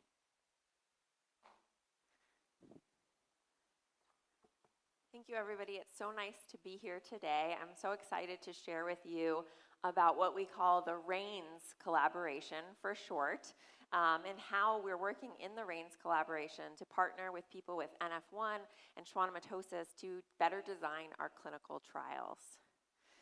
So what is REINS? It's the response evaluation in NF and schwannomatosis collaboration. And what is response evaluation? It's how we decide whether a new treatment is working in a clinical trial. So we are evaluating whether or not someone's tumor is responding to medication or someone's symptoms is responding to a new medication. This group was established in 2011 to develop standardized criteria for this response evaluation across the community. Standardized meaning figuring out, one, what is the best way to measure whether treatments are working, and number two, to agree on that as an international community. And the reason we wanted to do this was, one, to make sure that we're measuring what matters in clinical trials. We can measure things that you guys care about and want to know about and can tell you whether treatment affects or doesn't affect those issues. And then we can also, as a community, by internationally agreeing on these standards, we can better compare results across trials. Meaning that if someone runs a trial in England and someone runs run in the US, we can compare those two different drugs a little bit closer to know which one works better. As a group, we really focus on collaboration, and this is across countries, across medical specialties, and across groups of people. We have clinicians, researchers, patients and family members, people from regulatory agencies like the Food and Drug Administration or European Medicines Association weigh in. People from pharmaceutical companies come to the meetings as well, because we want to engage the whole spectrum of researchers and families affected by NF. How are we organized? So we're a big organization. I think probably these numbers are slightly outdated. We probably have more than 150 people now, but from across the world. And I'm sure these maps are maybe slightly outdated as well. I think we have folks from even more countries than this. But we're organized into nine working groups that each tackle a different problem in NF. Some of these groups are organized by the kind of outcome we're talking about. So for example, functional outcomes are things like breathing or walking, ways that people function. Neurocognitive outcomes have to do with how our brain works. Some of the working groups have a specific manifestation of NF that they're focused on, like the cutaneous neurofibroma group is dedicated to tackling just cutaneous neurofibromas. We also have a gene therapy group, so that's our brand new group that focuses on all things gene therapy. And then I help run the patient representation working group, which is where we have our patients and family members engaged. Just to give you an idea, what do I mean when I talk about outcome measures? Here's some examples of topics we've already tackled, so things that we've made recommendations on how to measure in clinical trials. These are on things like tumor size, so how to use MRI images and what size difference do you have to see on that image to count as someone really, having a response to treatment. Functional outcomes, as I measured, things like vision, hearing, facial function, sleep, pulmonary function, so breathing, which can be impacted by tumors. We've had recommendations for all of these. Patient-reported outcomes, which is really just a fancy word for questionnaires. So the questionnaires we make you fill out when you come to visit, there's many different ways to ask those questions and score those measures. So we've tackled some relating to pain and physical functioning and quality of life, and then neurocognitive outcomes as well. So far we've done attention and social skills, but have more to come. And so how we work, I mentioned the working groups. So these working groups meet typically once a month via video conference. We're a very distributed group, so we mostly meet virtually to develop these recommendations. And it's really up to the working group members to determine what to tackle, what they think is most important.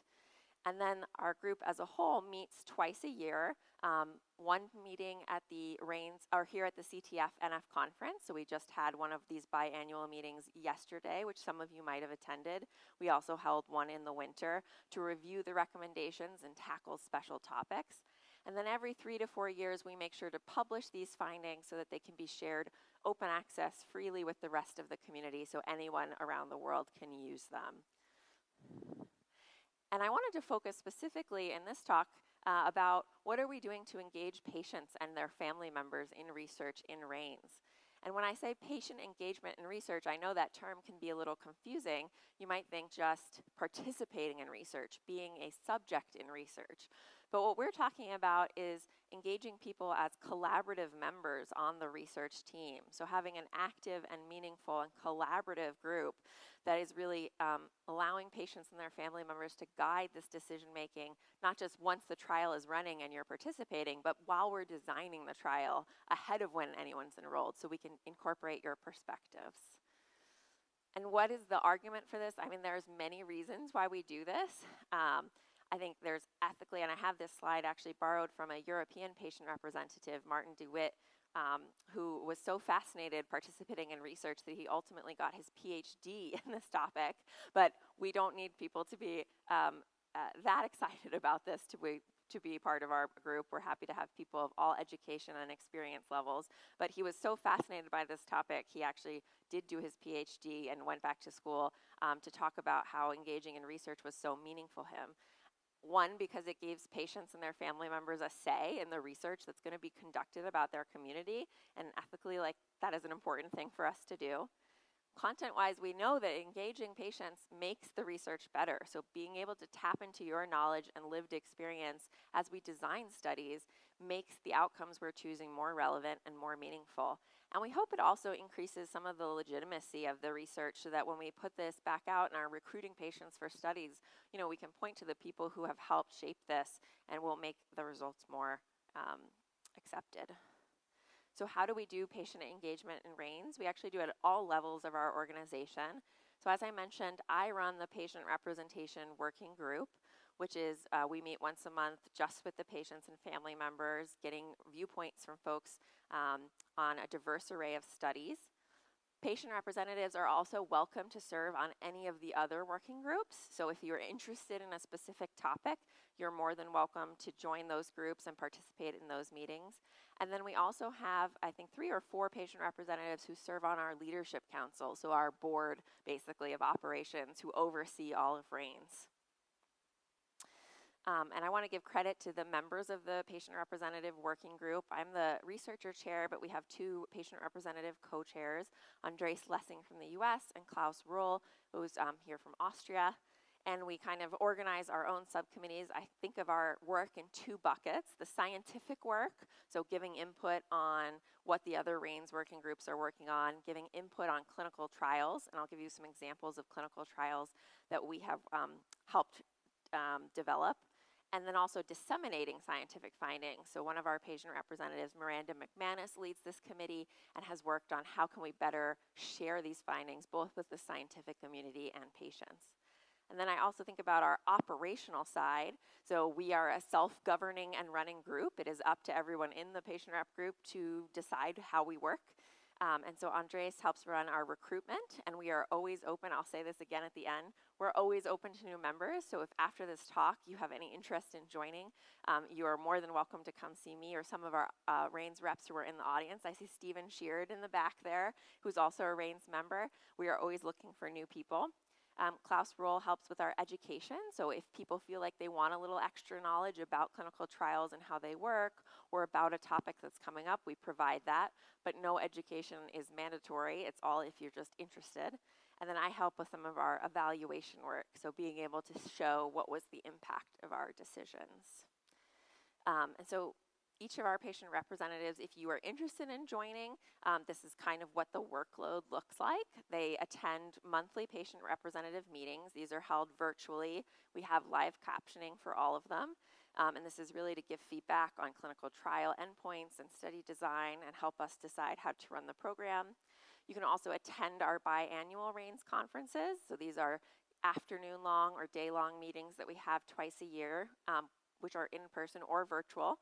And we just had our, as I mentioned, summer meeting yesterday. For those of you who weren't able to attend, I think this was a really interesting meeting. We did updates from what the working groups were working on, which included trying to use machine learning and AI in assessing cutaneous neurofibroma burden, as well as the gene therapy group reported on their design of a survey that we're going to give to patients and their family members to assess their preferences for gene therapy trials. So what's the risk-benefit ratio that people are willing to accept to try gene therapy, and who is the groups of patients we should try to do gene therapy in first? We also had a long discussion about decentralized trials, which was our special focus. Decentralized trials is the idea of trying to move activities from our trials outside of the hospital and into your community. So instead of having to go to a major hospital in a major city for every single visit in a clinical trial, what can we do in your house via telemedicine or by surveys you fill out on the computer? What could we ask your local primary care provider or local physicians to do and send us the results? And what could we maybe do in local imaging or lab facilities to save people that travel burden of having to come in? And so that was a big topic where we're trying to work with the regulatory agencies to figure out how to really make that happen. So that's an example of like, what would these meetings kind of look like? And then optionally, people are welcome to participate in any other groups as well, but these two kind of commitments would be the core responsibilities. But I will say we're very flexible. We understand you all have lives to get to. If you can't make a meeting or have to skip some, it's not the kind of thing where we're gonna take attendance, and if you stop showing up, we'll kick you out. It's a very open, please feel free to drop in and try it. Right now we have 55 representatives from an array of countries, but we're always looking for more. Our view is the more people who are giving input, the better. So if all of you in this audience want to join, that would be amazing. We have about a half and half split, a little bit under half people who actually have NF1 or schwannomatosis themselves, and a little over half who are the family members or caregivers of someone with NF, so a lot of parents of younger children who can't participate. And we have people from all types of NF, so about 2/3 have NF1, about a quarter have NF2 related schwannomatosis, and about 10% have other forms. We're doing our best to facilitate this international group of people who are in many time zones. So right now we alternate our meeting times to be able to capture a couple of time zones. This is when we meet if you're interested right now. And we also record every single meeting and put it on our own private YouTube channel so that people who can't attend can still watch. We've also been talking about making a Slack channel. This was a suggestion from the patient reps so that people could talk online in between meetings. So we're always open up to new suggestions to make it easier for people to participate. And I have some quotes here. We did a survey of our patient representatives. Why did they join REINS? What was the point? And you can see there was 4 main themes that come out. The first one was advocacy and wanting to advocate for the NF community. The second one was to contribute to research, or being interested in research. The third was about representation, so being able to represent other NF patients and give a voice to people, and just for personal education as well, to have the opportunity to work with some of the leading NF clinicians and researchers to learn more about this disease and its treatments. And this is I know it's a little complicated, but we did a little map of kind of how have patient representatives affected our organization. And you can see we found, this was from a survey of both patient reps and clinicians and researchers, so asking them how have they impacted this. And we found that not only do they have this obviously unique perspective compared to the clinicians and can share their personal experiences, but also reflect on the larger patient community, people they've met and their experiences, and really enrich our discussions, not only by directly helping with the research by looking at outcome measures, giving input on study designs, but also indirectly we found it really affected the clinicians and researchers who participated in the group and helped them better understand patient concerns, see the kind of bigger picture of people's lives, and work across disciplines more effectively. And in the end, this really came together to have a huge impact on our publications and our recommendations.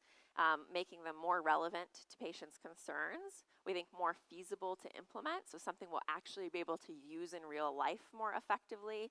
In many cases, making it less burdensome. So instead of forcing you to do a 120 questionnaire, cutting that down to what really matters, to the key 20 questions that are going to be less onerous for you to do, and hopefully making this all more meaningful.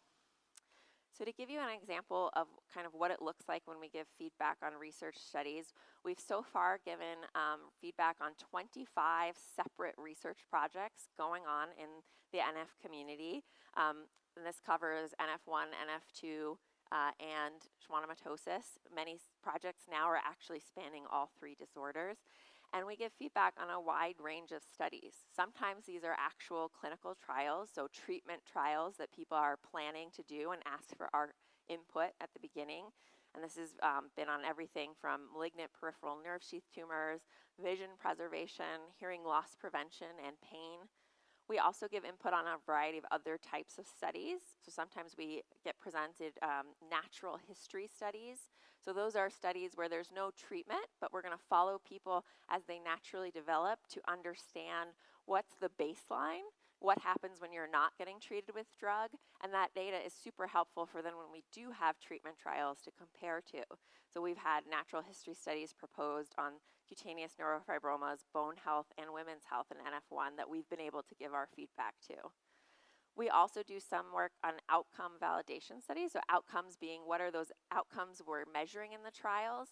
Before you actually use it in a trial, you have to know that it works well, that measure, which is what we call validation, so validating those scales, and people will bring those measures to us to look at, to give feedback on. And we've done this for measures of disfigurement or sort of appearance of tumors as well as pain. And then the last major category we've given feedback on is sometimes people have surveys that they want to launch, and they'll come bring them to us first so that we can give feedback on the wording and make sure it's clear, to make sure that then that data that does get collected is valid and accurate.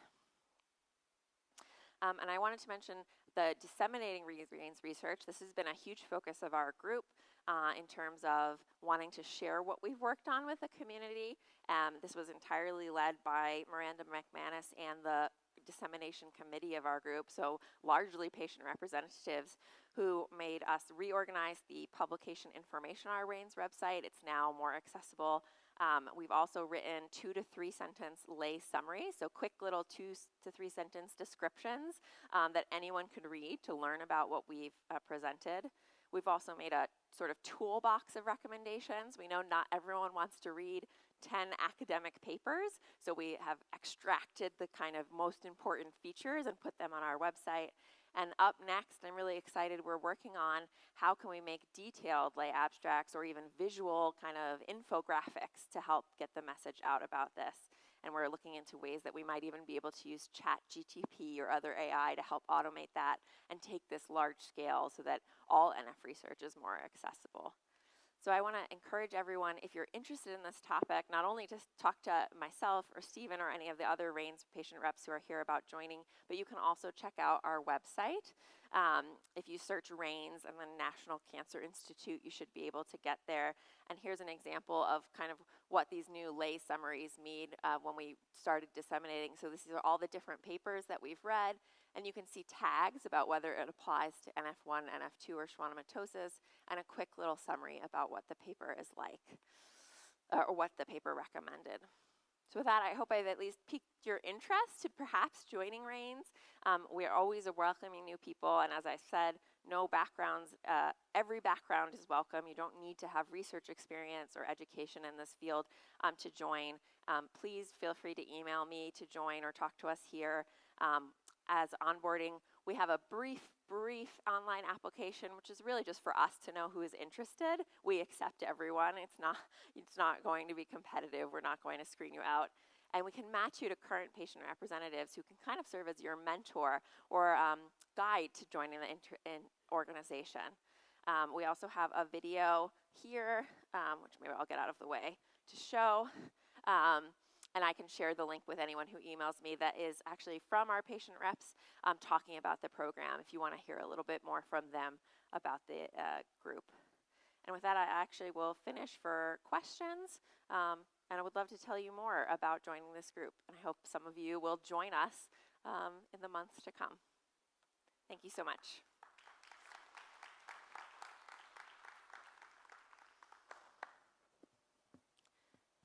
Any questions?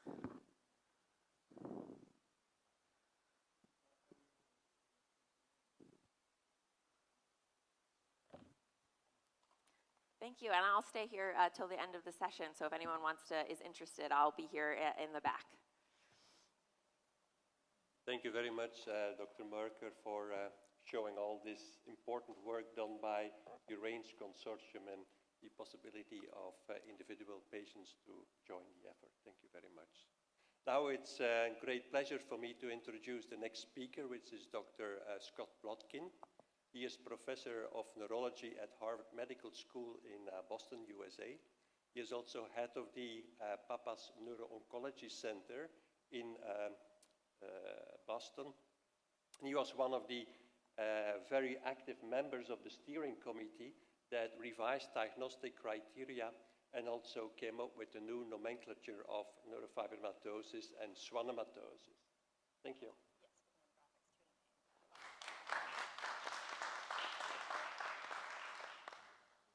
Great.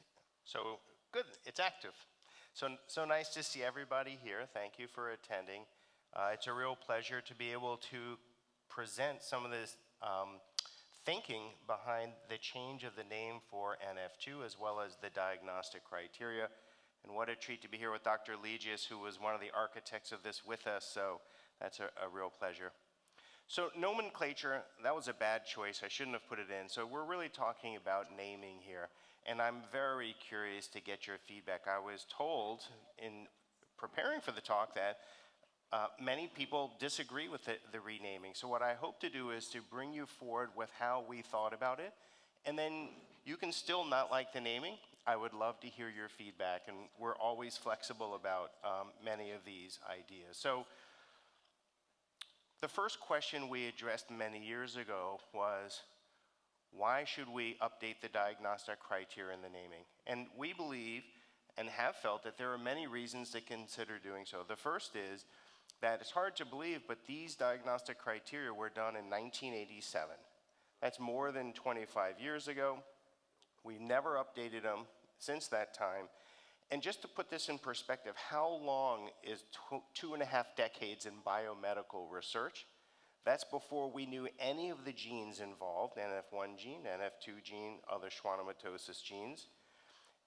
That was before we had even finished really learning how to do genetic testing. We hadn't even published the first human genome. We didn't at that time know that there was something called schwannomatosis, that they were distinct from each other but overlap significantly. We have a ton more information about NF1, NF2, and schwannomatosis. We didn't know anything about Legius syndrome, which is named, of course, for Professor Legius, who just left the room. So a lot has happened in 25 years. The second thing that we struggle with is doctors get very confused about NF1 and NF2. You would think after all these years and the thousands of articles we've written about this, doctors would get this straight, but we don't. How can I prove this to you? This is what Vanessa Merker showed me. So this is something that was published in the New England Journal of Medicine, which is our premier biomedical journal. And they used to put these quizzes where doctors could put in their answers and test themselves. Here is an example of an individual who has bilateral vestibular schwannomas or acoustic neuromas and has NF2. This is the classic picture. It does not get more classic. They then asked you to say, is this multiple endocrine neoplasia 1? Is it von Hippel-Lindau? And so forth. What you'll see is the false answers are around 10%. 10% of people just choose the wrong answer. But when you look at NF1, that number was over 20%. It was highly enriched for that being the wrong answer. And it just shows you on the single most classic picture that you can get for NF2, at least 20% of people are getting it wrong. And these are people who are reading the journals. This is not people who were educated 30 years ago in medical school. So to lay out how did we go about this process, which we took very seriously, and we felt a lot of responsibility. The first step was to pull together a steering committee, as well as a global panel of 76 experts. In the first round, we created recommendations to review. That was just based on what we thought was important. We then met in New York City. CTF sponsored a meeting. 33 experts came around.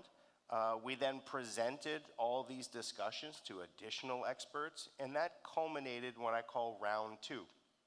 We sent out 9 recommendations where we were asking people, should we make this change, should we not make this change? These were all the experts. We then had our last and first international meeting, which was in Paris, France. We presented these initial results to the scientific community and said, give us your feedback. We then reworded things, went back for a third round with our hundreds of experts. We then represented again at the international meeting in 2019. And then finally, when we had consensus among the clinicians and the investigators, we then did a series of patient-oriented webinars where we took feedback as well. And these are the recommendations that we published, kind of a multi-layer process. So this gives you an example of the team that was involved in many of these discussions. We tried to go across countries. We tried to do different specialties. And you can see this is a kind of a who's who in neurofibromatosis and schwannomatosis. So some basic information.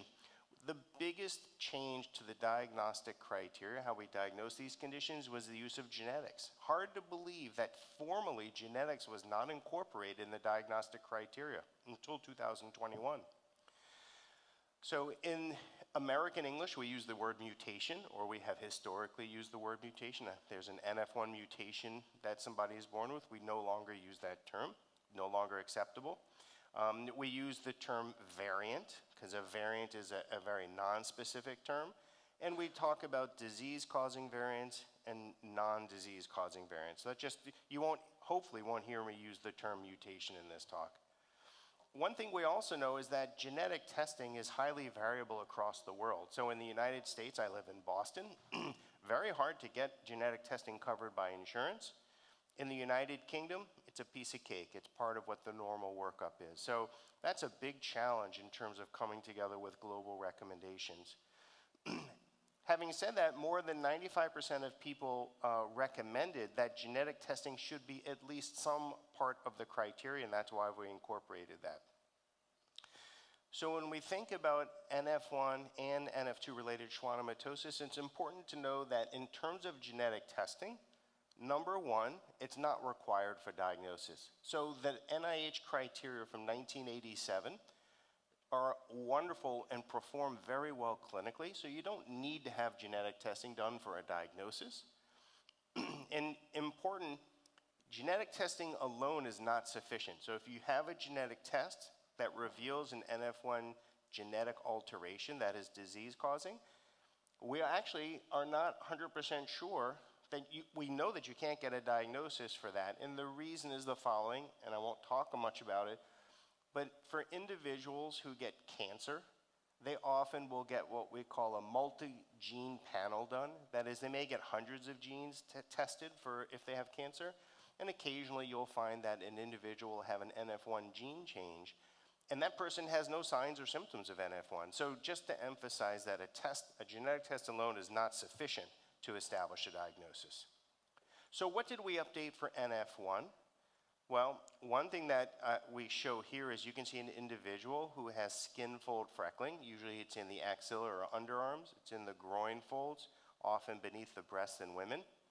Here's an example of a person who has on the left side what I would call classic skin fold freckling, and on the other side has normal skin. And in this case, we now require there to be bilateral freckling, and that's because we know that some people have a form of NF1 called mosaic NF1, where the entire body is not affected. So by having the requirement for bilateral, we're making sure that a person has the NF1 gene alteration in every cell. It doesn't take away that you can get diagnosed with mosaic NF1 with unilateral freckling, but this was part of the changes to the NF1 diagnostic criteria. The other thing that we added to the NF1 diagnostic criteria was a new form of eye finding called a choroidal abnormality. And people are much more aware that on the iris, which is the pigmented or colored part of the eye, blue eye, brown eye, so forth, on that portion of the eye we have little bumps called Lisch nodules, which are completely benign. They have no significance except for identifying somebody might have NF1. In that same eye exam, we can look for what we call choroidal abnormalities. You can see the yellow is looking on the back of the eye called the retina. And here is a cross-section, so the retina is on the top part, and the choroid, which is another part of the eye, is on the bottom. And you can see, well, my arrow moved. It's actually that kind of circular, dark area to the left of the yellow. I apologize about that. Again, these choroidal abnormalities have no clinical implications. We don't think they're dangerous. We don't think they cause vision problems. These are just diagnostic tools. So again, what we want to emphasize here is that this new finding has been incorporated. So if somebody if we're having challenges in diagnosing somebody, looking for choroidal abnormalities on a technique called optical coherence tomography, or OCT, can be warranted. So this is kind of gourmet, rare stuff, but important for a small percentage of people. We also put in language to help clarify what counts as a bony lesion. We know that bone abnormalities can be quite common. And for example, scoliosis, which is very common, is not one of our diagnostic criteria. Why? Because scoliosis is common in people who don't have NF1. So we can't use it as a diagnostic criteria, for example, even though we know it's important in NF1.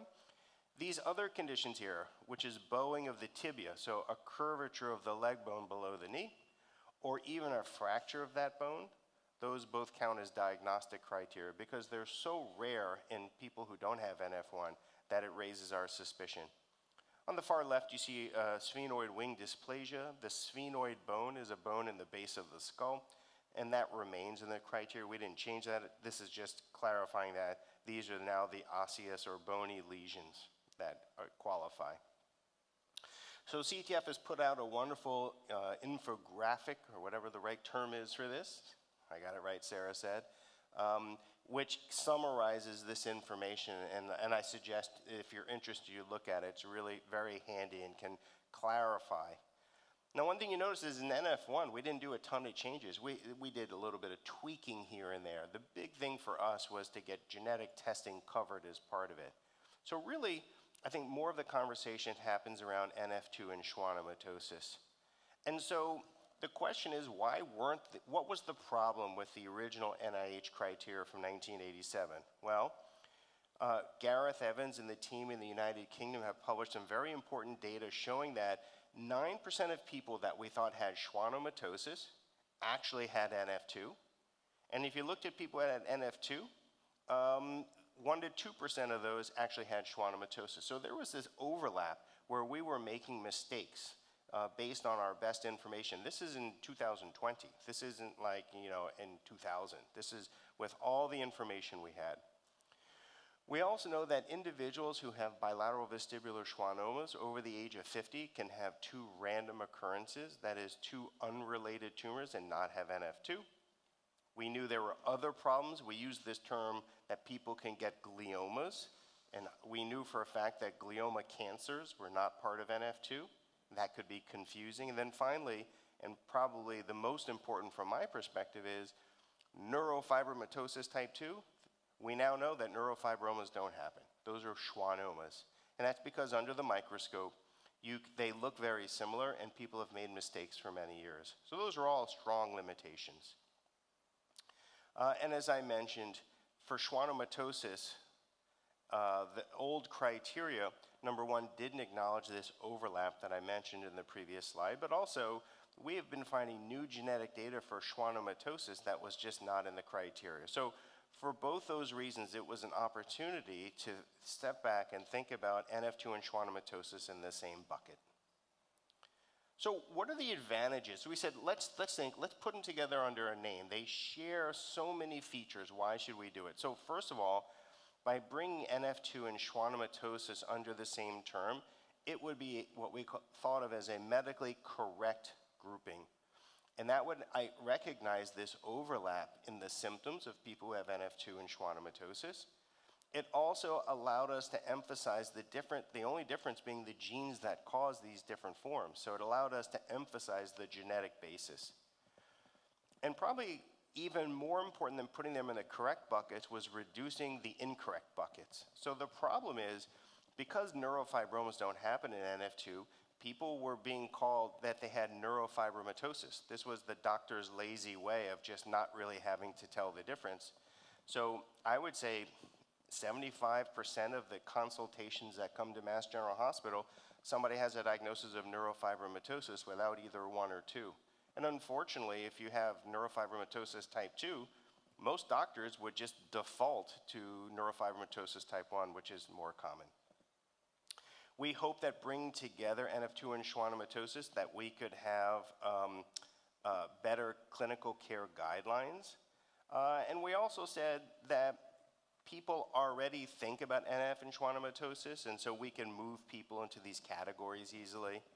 And then finally, and many of our established investigators and clinicians said, listen, we've done this before, guys. We've changed the name multiple times. There's nothing new here. In fact, the NF1, NF2 naming system was only put in place in 1987. Before that, it was called von Recklinghausen's disease. You may have heard of that. And NF2 we called central neurofibromatosis. Terrible, terrible name. So this was nothing new. So what are the disadvantages? And I think this is a big part of why we've tried to explain our thinking, is that we know that changing a name is very difficult, right? It's difficult for everybody. It's difficult for patients, it's difficult for families, difficult for doctors, difficult for the organizations that support everyone. We worry that we're going to lose funding, and this is critical for us to advance the care of patients with NF2 and schwannomatosis. It's going to take a ton of education. We worry that we're splitting people into even rarer and rarer subcategories. And we worry that this was going to create a lot of worry, a lot of smoke, and detract us from what we're trying to do, which was to improve care. And then the other two you can see here, it confuses the literature. You know, if you're looking up NF2 and it doesn't show up, or schwannomatosis. And then billing is an issue which may not be important here, but was important to many of our colleagues taking care of patients. So we proposed this umbrella term, an umbrella term meaning it would cover individuals who had what we used to call neurofibromatosis type 2 and schwannomatosis. And the reason we did is all of these individuals have a genetic predisposition to develop schwannomas. And what that would allow us to do is to say, if you have a family history of schwannomas, if you have multiple schwannomas, then genetic testing is appropriate to confirm what type of schwannomatosis you might have. And so again, coming back to the issues I raised before for NF1, as we learn more about the different genes that are involved, and I'll cover those in a few minutes, this allows us to genetically identify groups of individuals who share a genetic variant that predisposes to schwannomas. Like NF1, you don't always have to have genetic testing done, although for most of the forms, as you'll see in a second, you do, but there are certain types of schwannomatosis, like what we used to call classic NF2, that you don't need genetic testing. And again, like NF1, if you have genetic testing that suggests the disease-causing variant, but you have absolutely no symptoms, that does not qualify you for a diagnosis. And again, we're trying to be very conservative here. So this is how we came up with the current system. So we said, we're going to call the type of schwannomatosis according to the gene variant. So the top one you can see is NF2-related schwannomatosis. What that means is schwannomatosis, multiple schwannomas caused by genetic variants in the NF2 gene. The second row would be schwannomatosis caused by genetic variants in the SMARCB1 gene. The third row would be schwannomatosis caused by genetic variants in the LZTR1 gene. And then we get a little bit kind of crazier. That next line is sometimes we find that there's some gene on chromosome 22 that we know the problem. We find the neighborhood on genetic testing, but we don't know the individual gene. So we call that chromosome 22q related schwannomatosis. And then we have to have grab bags of individuals. Maybe we know you have some form of schwannomatosis, but we haven't done the genetic testing. And maybe you have a type of schwannomatosis where even though we've done all the genetic testing possible, we still can't find the gene. And we call that not elsewhere classified. So this is the new schwannomatosis categories. And if we think back to NF1, this would be kind of the complete version where we include NF1 versus schwannomatosis, and then schwannomatosis gets classified, as I mentioned in the slide before. So I will go through some of these other diagnostic updates just in case they're of interest to people, and then I'm happy to take feedback and hear what people like or don't like about this new system. So the most important thing, and I won't beat this up anymore, is to say adding genetic testing has been an important part of updating these criteria for NF2. We also removed the possibility that you can get diagnosed as one of your criteria based on having a sibling who's affected, meaning we allow you to have a parent affected that counts points towards your diagnosis, but not a sibling. And that's because some of the tumors we encounter in NF2-related schwannomatosis, such as the meningiomas or the schwannomas, are so common that you may happen to have a sibling, a brother or sister, who has one of these tumors, and that they may not really have schwannomatosis. So we remove the sibling. Cataracts are very common. I had my cataracts done a couple years ago. And the cataracts of NF2 are different in the sense that we had to describe them better to distinguish them from age-related cataracts. So many people will develop these later in life. Those are not related to the NF2-related schwannomatosis. So we put some language in there to do that. As I mentioned before, glioma, a type of usually malignant, but not always, kind of tumor, was removed because we now know that these are a type of a glioma called an ependymoma, so we made this more specific. And you can see the example here in the spine where the arrows are of the ependymomas we commonly see in people who have NF2-related schwannomatosis.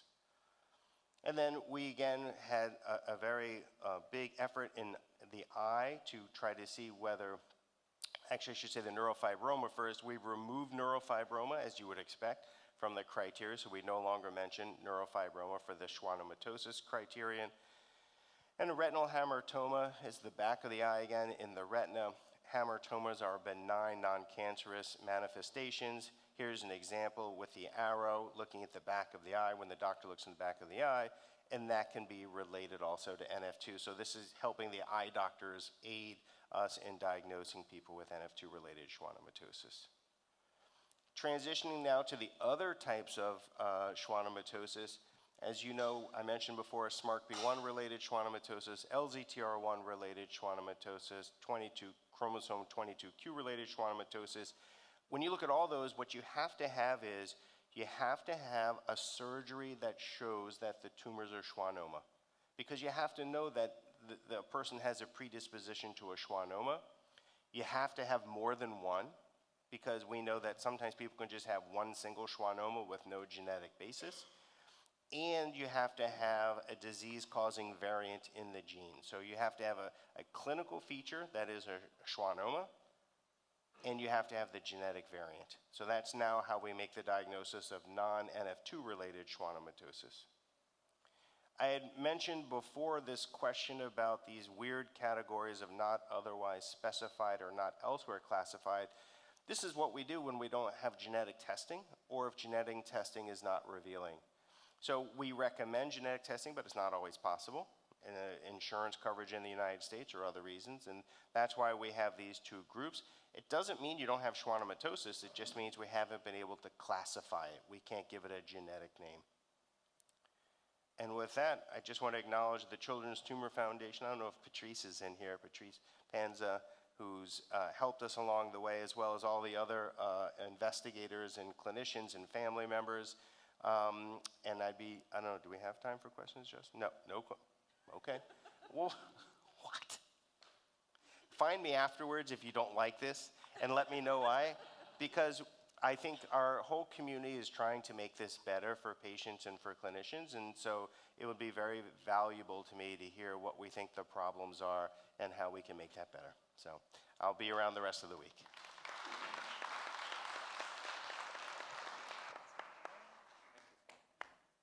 All right, thank you very much, Dr. Plotkin. We have one more speaker before our lunch break, and I'm excited to invite Amit Ghose up here, who is a patient and patient advocate who's going to share with us a little bit about his story. So Amit, thank you very much for joining us today.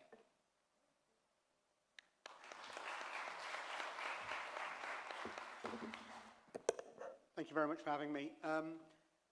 So I was born with neurofibromatosis type 1, and I was asked to come here today and share with you all a personal story of what it's like living with neurofibromatosis. For me, the condition was very visible. It grew on my face. Growing up, school was a lonely place. Not a lot of people wanted to be my friend. Not a lot of people wanted to hang out with me. Some because they were curious, others because they were scared, and some just felt if they hang out with me, they might not be the cool kid. But I knew that, something had to change, and growing up, things got more and more challenging. And one of the things I want to talk to you about today in my personal journey is love and acceptance. Growing up, finding love was very difficult. I joined many dating sites. I tried to speak to many different people. I even wrote in my bios, don't judge a book by its cover. But time and time again, I was faced with different types of rejections. And for a very long time, I didn't accept who I was. I didn't accept this condition. I didn't accept my face. All my social media pictures were from the right-hand side of my face, covering the left-hand side, because I didn't accept who I was. I didn't accept how I looked. And that made it really difficult. And I went to university. I got a degree. I graduated. I was working. And a lot of my friends were getting married, and I was going to all these weddings. And whilst attending these weddings, I'd have relatives come over to me and say, "Oh, are you upset?" And I was like, "Why would I be upset?" They're like, "No, your friends are getting married and you still not married. Is it hard for you?" And I'm like, "No, of course not. Why would it be hard?" And I kid you not, one of the aunties in our community came over to me once and said, "Hey, don't worry, you're not getting married. Think about it this way. If you had a daughter, would you want your daughter to marry someone that looks like you?" And that was meant to be comforting, apparently. But with the grace of God and the blessings of the universe, 1 year after, I got married to one of the most beautiful women and incredible women in my life, who changed things for me completely. And I want to tell you a short story. I said that this chat is going to be about acceptance and love. When we were speaking, she was living in India and I was living in England. And we used to video call each other a lot. And I used to hold my phone like this, covering this side of the face and speaking to her as if I've just got one side of my face. And one day she said to me, "Amit, I know what you're doing. If I marry you, I'm not going to marry half of your face. I'm going to marry all of you. So stop hiding your face and own it." And at that point, I learned two things. The first thing was that she is the person for me. But secondly, that you have to learn to accept yourself first before you can expect others to accept you. Growing up with neurofibromatosis for a very long time, I did not learn that I have to start accepting my condition, that I have to accept who I am. I have to own it, and I have to live with it. And that took me on this beautiful journey. Fast forward 1 year, my wife comes to England, we're living together, and she says to me, "You should create some content on social media. I think you would go and inspire people with your story. You've got this can-do attitude." And she said to me, "Create a TikTok video." And I thought TikTok videos were all about singing and dancing. I was like, no, not for me. But she kept nagging me, as wives can sometimes do that. During breakfast, during lunch, she's like, "Have you made that video? Have you made that video?" So eventually, I created a video 1 year ago on social media, on TikTok, and I said, I was born with neurofibromatosis, and I want to go on this journey now to help, support, and inspire people be the best version of themselves. using my lived experiences. That one video within 24 hours got over 100,000 views. I'm sitting on over 100,000 followers on TikTok, and people hear my story and my journey and get inspiration. And the one takeaway I want to give to anyone listening today here is that we have to learn to accept who we are first, regardless of the disability or no disability, regardless of neurofibromatosis or no neurofibromatosis. We live in a society where we're constantly seeking external validation, be it on social media, be it outside. We post a picture, we look at how many likes we've got, we look at how many people are following us, but we don't spend enough time in validating ourselves. And if anything I've learned in the last 1 year, then it's this, that I have to tell myself that I am good enough.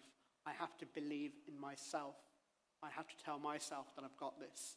And that's the journey that I went on to get me to where I am today. I know I had 10 minutes, but I said the story in 5, so if there's any questions anyone has, anything wants to ask me, then I'm more than happy to take any questions in the last sort of 5 minutes that I have. Does anyone have any questions, any comments?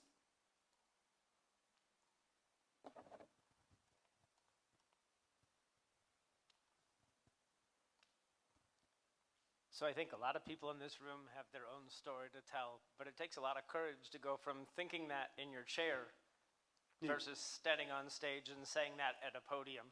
So thank you for that. Thank you very much.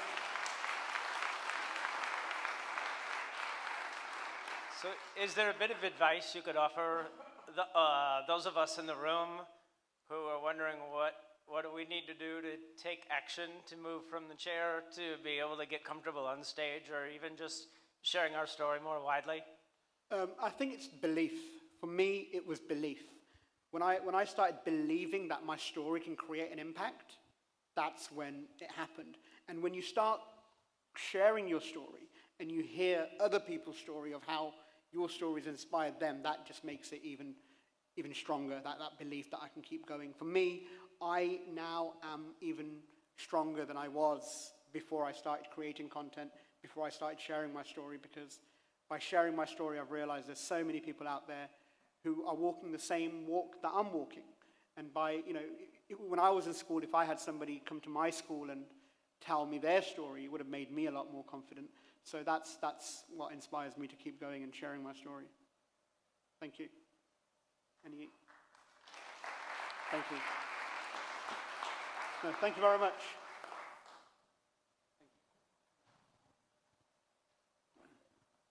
That was absolutely terrific. Thank you very much, Amit. It's now time for lunch, which is just down the hall out here. We're going to start back about 1:15, so get in here just a few minutes before if you can, so that we can keep our afternoon on track. And feel free to ask speakers questions. Thank you very much.